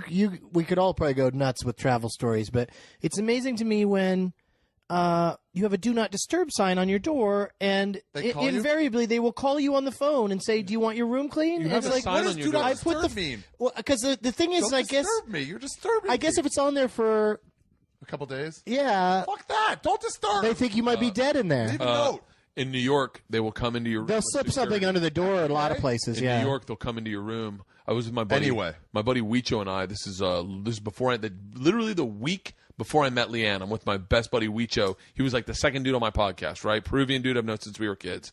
He's up there, and we're partying. He lives in New York. I'm visiting, and we're drinking in my hotel room with this chick, and we're both kind of like flirting with her or whatever, but nothing really happened. She spent the night kind of. But no one hooked up. She spent the night kind of, and then she left. And because she spent the night, Huicho also spent the night in my room. So it's me and him, and it was this girl in this bed, and then she leaves. Now it's me and him in the bed, and we're in jeans. We're like, fuck it, we get in our boxers. Me and him are in boxers. I've had this "Do Not Disturb" sign for a week. Fucking 6 a.m, security comes in, and I thought we were getting broken into, so I have this like scramble panic in my boxers. So does Huicho. It looks like we were just having sex. Yeah. Like we're just like, what the fuck? And they're like, we got to make sure everything's okay in here. And there's beer cans everywhere.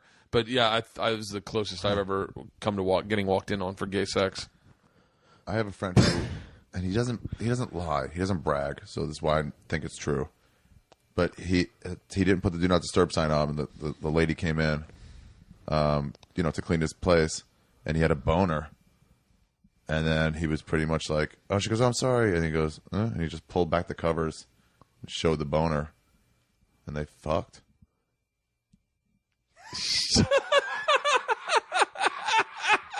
I've seen maybe probably 1 out of every 200 people that would come in to clean my room in a hotel, I would even be interested in having sex with. My number's a lot higher than that. He'll fuck it. 10? 10 out of 100?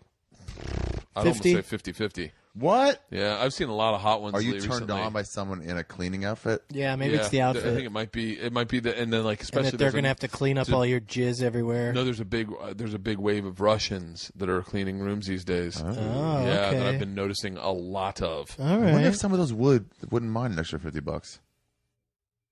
You know what I mean? Yeah, but it's a really tough. That's a tough one. It's a tough sell. It is a tough sell. Like how would you word that? I've never been able to word, can I get a hand job at the end of this massage? Yeah. Like mainly the whole reason I just have never asked for one is because I don't know how that happens. Yeah. I don't know.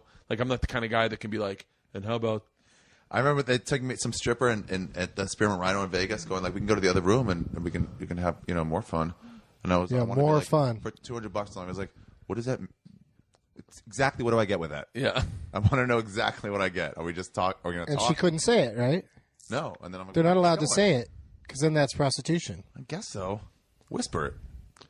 Still prostitution because a deal is being made for a specific thing. Oh, yeah. Whereas just 200 for more fun, and that more fun means dick's going to be in me. Jason Nash's bachelor party was pretty fucking. Jason who? Jason Nash. You know Jason Nash? Uh-huh.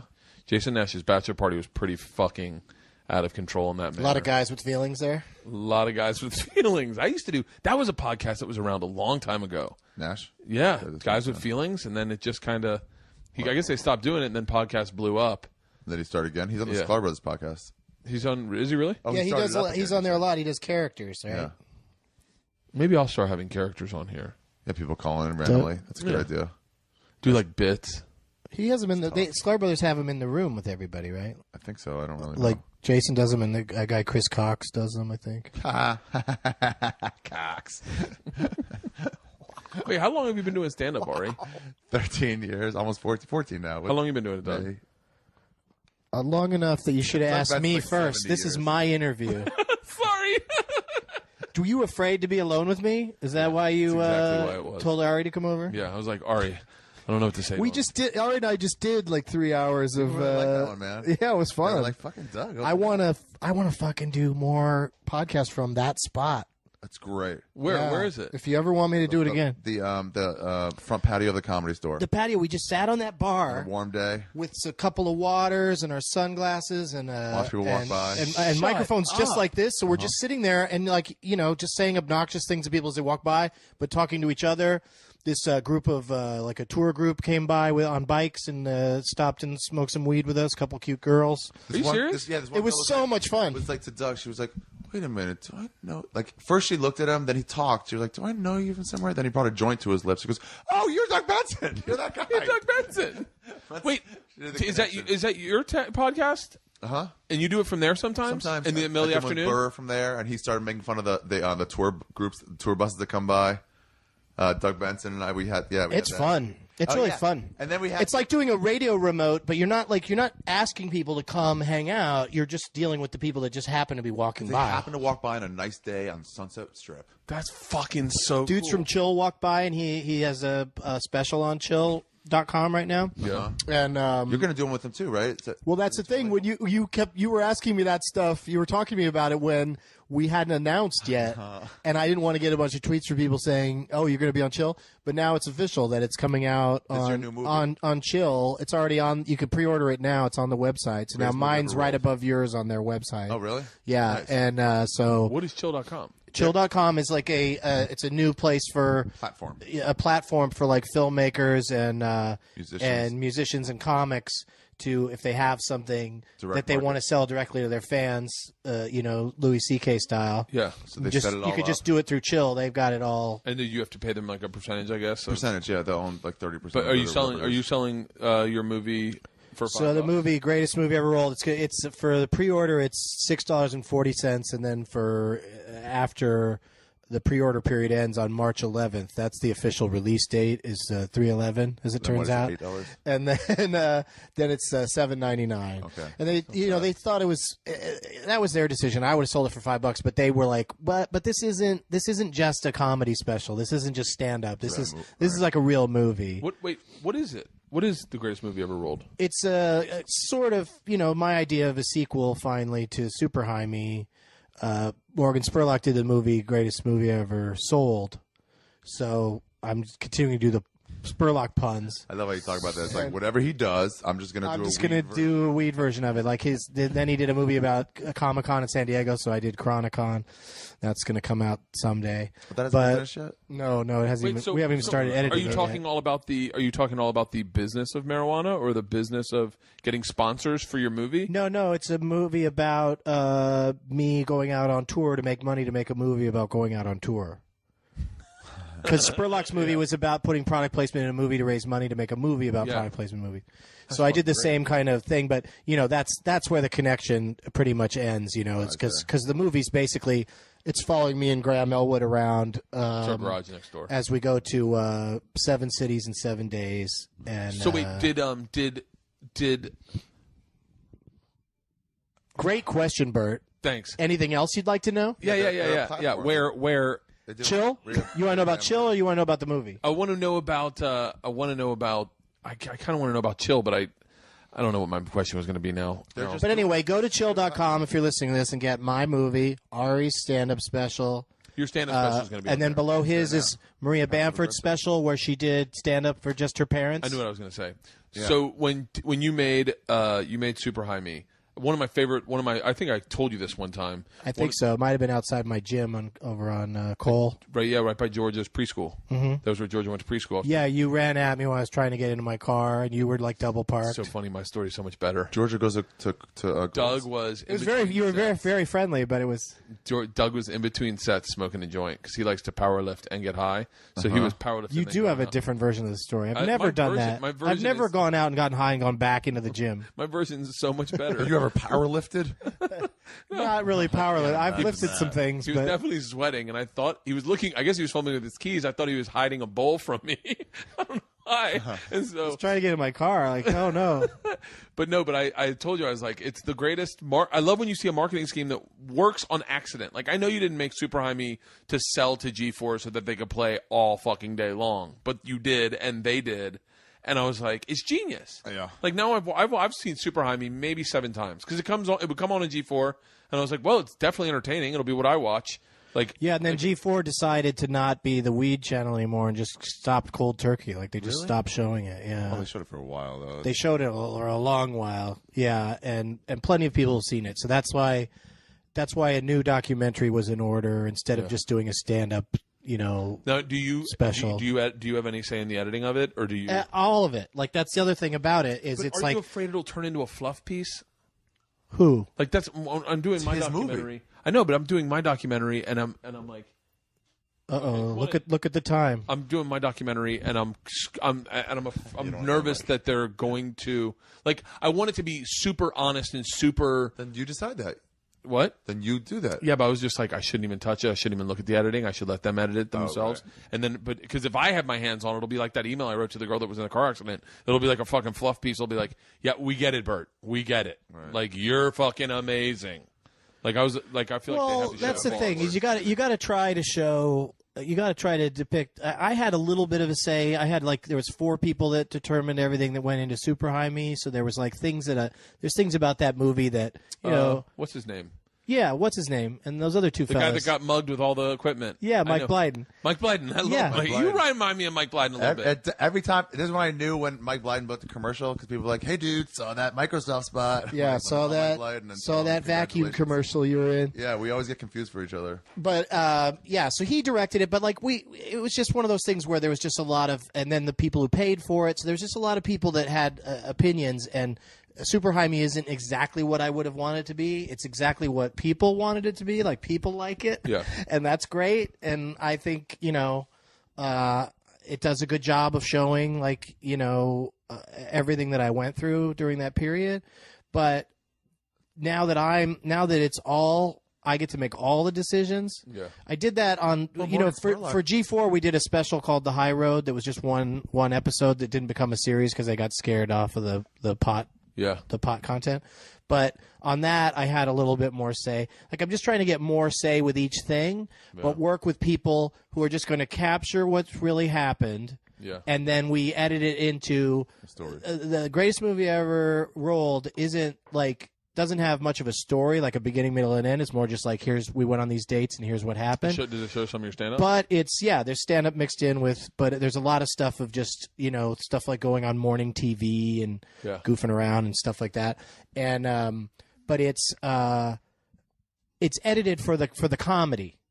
Like, I just left in everything funny that happened. Yep. And so I sat there and said, let's take that out because it's not funny enough. That's funny. Let's leave that in. Yeah. I think my editors are going to make it a revealing depiction of what that was exactly like, as opposed to they're going to put a lot of my comedy in it, but I don't know I don't know.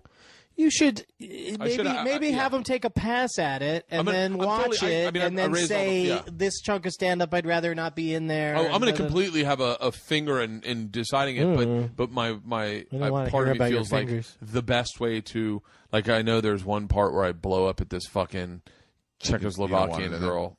I don't know what I said because I was drunk, but she was like, "You're just not funny," and I was like, "Fuck you." And I'm sure I said a little more than that. I might have dropped the C word, but Catholic.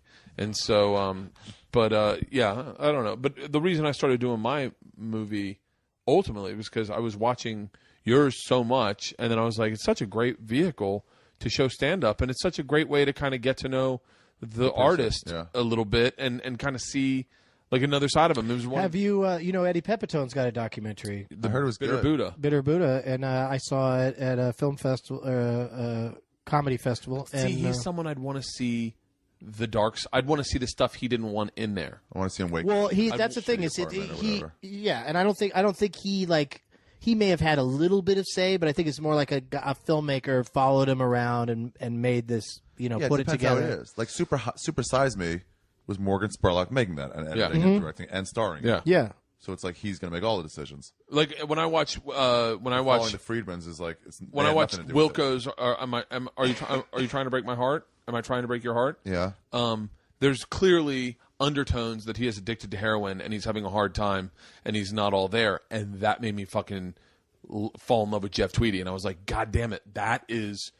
I connected with him. I saw there was a Blind Melon. I know you're going to make fun of me. There was a Blind Melon documentary that I was obsessed with because it showed the flaws of Shannon Hoon, and I was like, I want to see the broken part.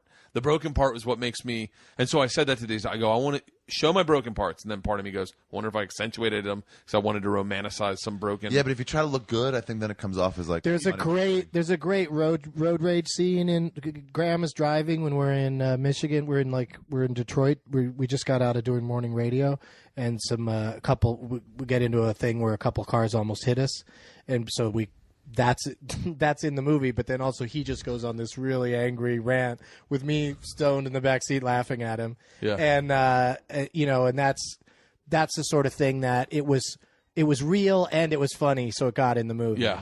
Like that. Funny, you're right. Funny should be number one. We don't really stage much of anything in it. I didn't stage anything. It's really documentary style, but also where are you going to put yours? I got to decide what was going to be in the movie. I haven't figured it out yet. We'll talk to the guys from Chill. Yeah, I mean, it feels like that you have to release it on the internet. I don't know, maybe sell it as. They're good at doing this too. They bundle stuff up. If a movie, get the T-shirt and the special. If a movie turns out really well, and it's not just for Bert Kreischer fans, I'm gonna have a screening where I invite all you guys over to see the first cut. I cannot wait to pass on that invitation. You're such a fucking. Sometimes I don't know when you're kidding, and we leave like a Death Squad show, and I go, I wonder if Doug really likes me. All right, Leanne's hounding us on the outside now. Okay. She's ready to go pick up her car. All right. She's got her new Phantom. Oh, I was just going to say, though, finish the movie. What? Nothing. Finish, instead of overthinking it, finish the movie. Yeah. Make it as great as you possibly can. And then try to get it into like a film festival and try to get like a distributor or something. Yeah. Don't settle for just putting it on the internet. But that's what you're going to be able to do with it if you do have to settle. Yeah.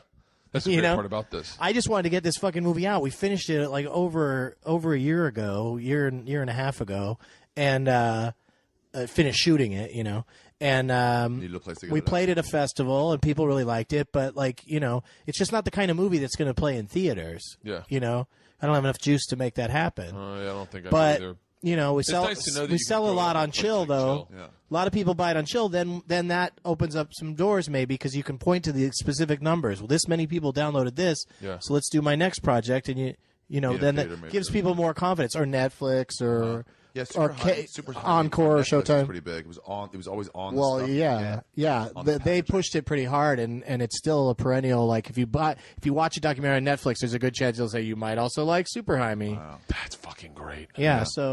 So everybody's seen that, and I don't have any real profit participation in it because of how shitty deals are sometimes. Seriously? Yeah. Netflix? Yeah, I don't. Fuck that! Just let my dream go of how I but way more pictured your people mansion. come see you on stage now. Yeah, you have a Oh, fucking. it did a lot. It did wonders for me, for my career and for my life More in than general, Last Comic because I can go anywhere, especially Eugene, Oregon, and just walk down the street and have people offering to get me high. That's got to be more than Last Comic Standing, right? What? The draw you get off Super Jaime. Well, Last Comic Standing was big because it was it was primetime television. That's millions of people. Watching it on every week. Yeah. So I feel like that's not lasting. No. Lasting draw. No. Now it's all Super Jaime because Last Comic Standing is a memory. It's not rerunning anywhere. Yeah. Oh, right. Whereas Super Jaime, there's somebody right now watching it for the first time, and I'm going to get a tweet from them saying, South Africa is good job, or you're a lightweight, or whatever South they're Africa going to is getting Last Comic Standing. Just now? Yeah, I think I just got a check for Last Comic Standing, so that might be it. When I was there, when I was doing the tour there, the episode with Dat Fan was running, and it was like halfway through I was doing radio, and they're like, "We just started watching." I'm doing a bad accent. Last Comic Standing with the big guy, Ralphie May, and I went, "Yeah. Dat Fan wins that one." They're like, "What? Are you kidding me?" And I was like, "Oh, sorry, you spoilers." I was like, "You guys don't have the internet. You don't know how that works." Spoilers. But yeah, I was like, And Kaiser Soze's Kevin Spacey. Well, I'll be real excited when they get to my seasons because that probably there Last Comic kind of taught me how to behave in a documentary. Like it taught me how to just be myself while being on camera. Yeah, and be funny, not just know be how to boring. do that when I did it. Hey, Doug? When can you? I want to do this. I want to do this again. Let's do it tomorrow. I'm here tomorrow. No, I'm taking off. Do you know Chris Gore? I gotta go to. Yeah, I do. I gotta go to. I want you and Chris Gore to be the new Edmund and what's the thumbs up? That's not going to happen. So don't even pursue it. Fuck. Well, hour and 51 minutes. I would murder him if I had to sit around and argue about movies with him. Are you serious? Yeah, we have very different opinions. That's what I'm talking about, right? Yeah, there. but Siskel and Ebert agreed on a lot of things. Let's do this. But thanks for having me. We'll do it again for sure. Yeah. And go to chill.com and get Doug and go my to chill.com. Chill.com. And then do you have any dates coming up? I'm going to air this probably next week. That's all I want to talk about is get greatest movie. And you can go to douglasmovies.com for like tour dates. I want to do the Benson interruption with the machine story if you get a chance. I would love to have you do that. Ari? I'm going to be in Vancouver at the Comedy Mix the 22nd through the 24th. All right. I like that place. God bless you guys. Damn I was told, I almost wonder if this is the exact same comic because I was told having facial hair is a big hindrance in comedy. You cannot be funny with facial hair. And then I rationalized it. Okay, so when I see Richard Pryor with a beard or George Carlin with a beard, were they working on material? So they were like almost putting a hindrance on their stand-up. So then they shave the beard off and it's just sandbags and it goes that much funnier. You thought it was a genius attempt. Like your material has to overcome your beard. Yeah, and if you can overcome the beard, it's like doing. Well, look at us guys. We're making it happen. That's like the University of Kansas used to practice on a smaller rim. What? Yeah. They would put this addition to their rim that like shortened it, like made it like diameter width. I don't know what the fucking what do you call wider? I don't know, but as soon as you said the word rim, I was just running through a bunch of dirty jokes to say. Yeah, then when they took it off for scrimmages or games, they'd be like, "Wow, this thing's gigantic." When is it? Did they win a championship that year? I don't know. But then you get a lot of guys like, I don't want to take the shot. I'm going to miss. Yeah, oh, yeah. Everybody gets really worried. It's smart, but it's a smart way to do it. Like I know a lot of professional golfers use a ping pong ball. And then I actually considered that for a second. I was like, really? Oh, wait, no. Shut up. How is that possible? You have a lighter? Yes. I don't have a lighter. I brought my own weed, but I don't have a lighter. The smokers are for. Thanks, dude. Anything smaller? Do you have a smaller lighter?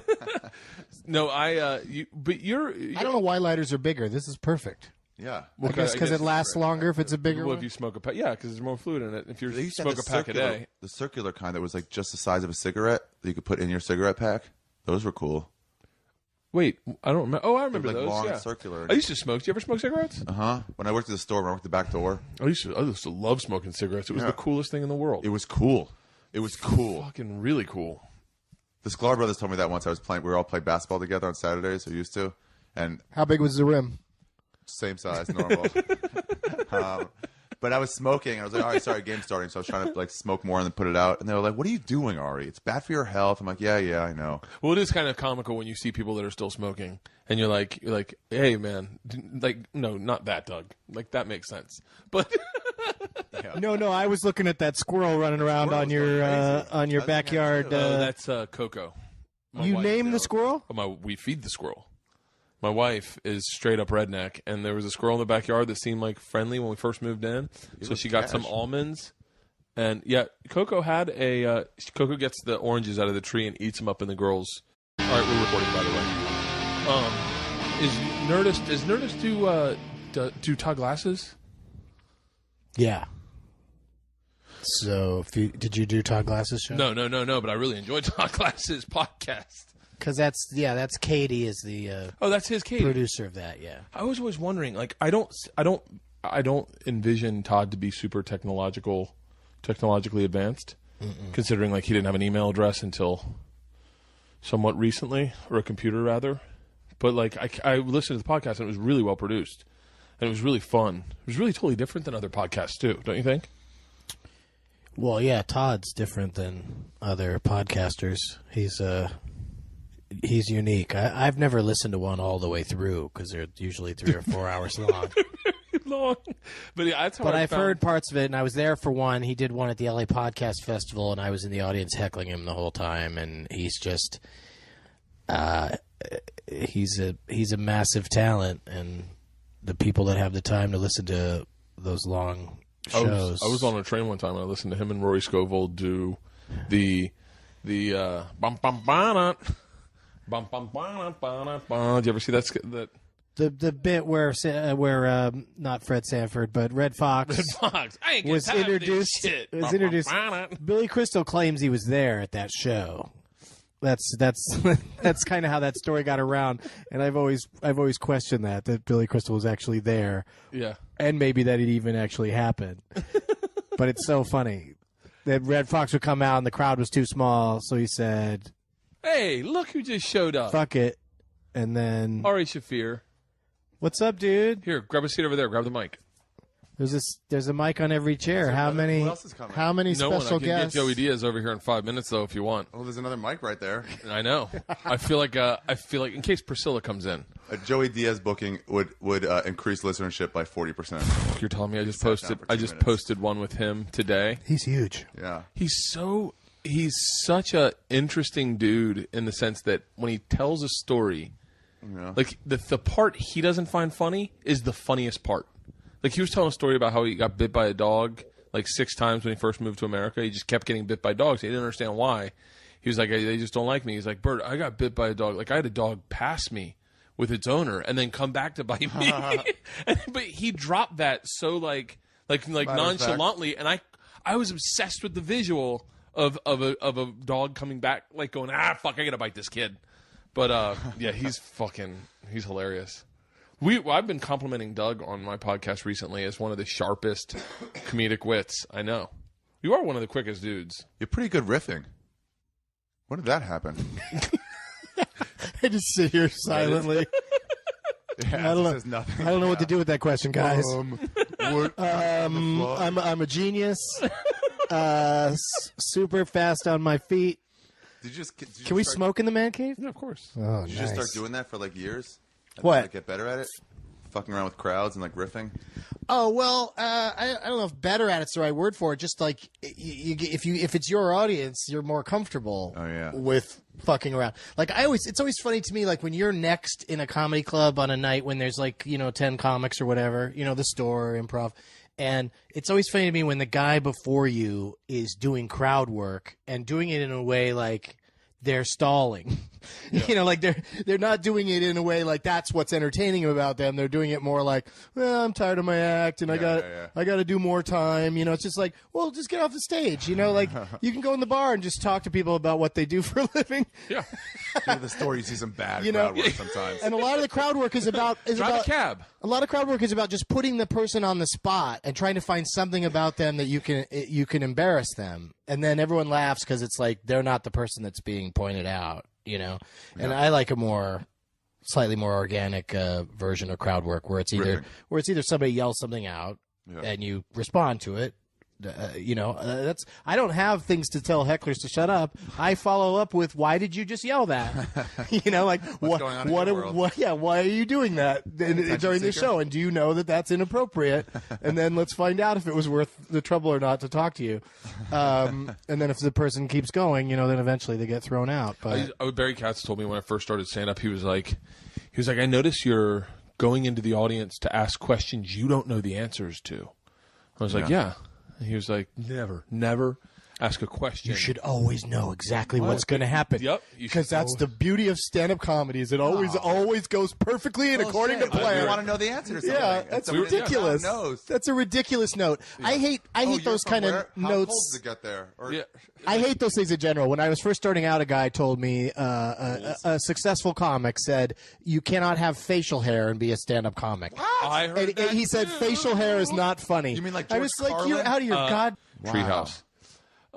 Coco had a mate that Priscilla killed. Yeah, I was going to wonder. I was like, why won't Priscilla kill? Coco's smart and stays away from fucking Priscilla, but the mate was ballsy as shit. Yeah, she probably learned a lesson when Priscilla killed her husband. Coco's now single. Yeah. So, but yeah, they live up in. But getting by just fine. Proof that single gals can make it. Yeah, exactly. I want to see one of those videos in this town. Two animals will like snuggle with each other, like a dog will snuggle with a squirrel or something. It's like two animals that shouldn't, but they're all real nice to each other. I saw that in France. A dog and a cat laying in the same bed together, and they were like and the guy who just had it there, and everyone was taking pictures. And I don't think he was making any fucking money off of it. But me and my buddy Weicho lost it. Is that Joey? Yeah, it's Joey. Yes. Get over here, Joey. Come over to Bert's right now. Come on over. Doug and Bert are all here. We just started a podcast. Who's over there? Me and Doug Benson and Bert Kreischer. Oh, shit. Nah, I'm busy. I'm running a bunch of shit. You doing all right? He's doing a bunch of shit. All right. I was checking in with you. But I'll give you a call in a little while. Okay.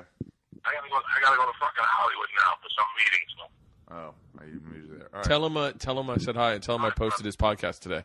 Oh, Bert posted. I'll call you later. Okay. All right, bye. I love that he called you on the phone to check in. He checks in. That's what he does. He's heading to Hollywood. Got to check in with Ari. Yeah, I'm his friend in Hollywood. He checks in, like he'll drive by our house to make sure it's not on fire. Really? Yeah, like on his long ride. So, yeah, like Leanne saw him drive by one night. She goes, I think Joey Diaz drove by and just kind of checked out our house. I was like, he's either casing it or he's making sure you're safe. Or deciding later. No. Yeah, he always his conversations last like 2 minutes tops. Yeah. I guess that's why you don't mind him calling. No, not at all. Because nobody calls me. No, really? Yeah. Text only. Yeah, fucking send me an email. Aw. Yeah, you're not a big really phone call kind of guy. It's interesting people that are big Twitter DM people or text people. I'm trying to make more phone calls. I'm trying to make myself make more phone calls. What makes you have more friends? Because you want to get more cancer in your head? No, don't worry about that. Wow, that's not why. Wait a minute. I fell away from it, and it's like, why don't I talk to people anymore? Oh yeah, I could see that, but I talk to people, face to face a lot, and my phone is always off from ringing because I'm either in a movie, airplane, or on a podcast, or on a stage. Like everywhere I go, it's inappropriate for your phone to go off. Yeah. So I just don't have it on, and nobody calls me. Wait, what concert did you see the other night that you put on? You put on Vine? Oh, 311. God damn it! They're still together, dude. Not only are they together, they are their fans are insane. Like they have the biggest fan base. Like how many bands do you know have hundreds of people on Twitter that have the name of the band in their name? John Smith, like there's so and so 311, blah blah blah 311. Dude, I made a post on Twitter about like, you know what, 311 is just no good. They've never Oh my God! And I got so much hatred. Yeah, because it's your crowd likes them. I guess so. Yeah. Why? It's stupid fucking beach rock from the East Coast. Oh It's really Beautiful it's Disaster really, is a great. It's really fucking song. catchy, and they're great musicians, and it's a jam band where the songs are actually band. short, and Okay, yeah. and they also don't, they end the songs and they have melodies, and yeah, I'm a huge fan. But I always liked them because I saw them a lot when they first broke, because I lived in LA and went to a lot of like K-rock shows and stuff, and then.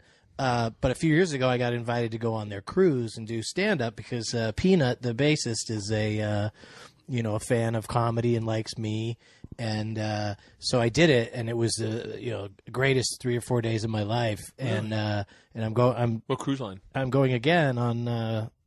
I'm leaving tomorrow to go to Miami, and on Friday, this time it's on Norwegian. It used to be Carnival. Oh wow, Norwegian's pretty pimp, right? I think so. Yeah.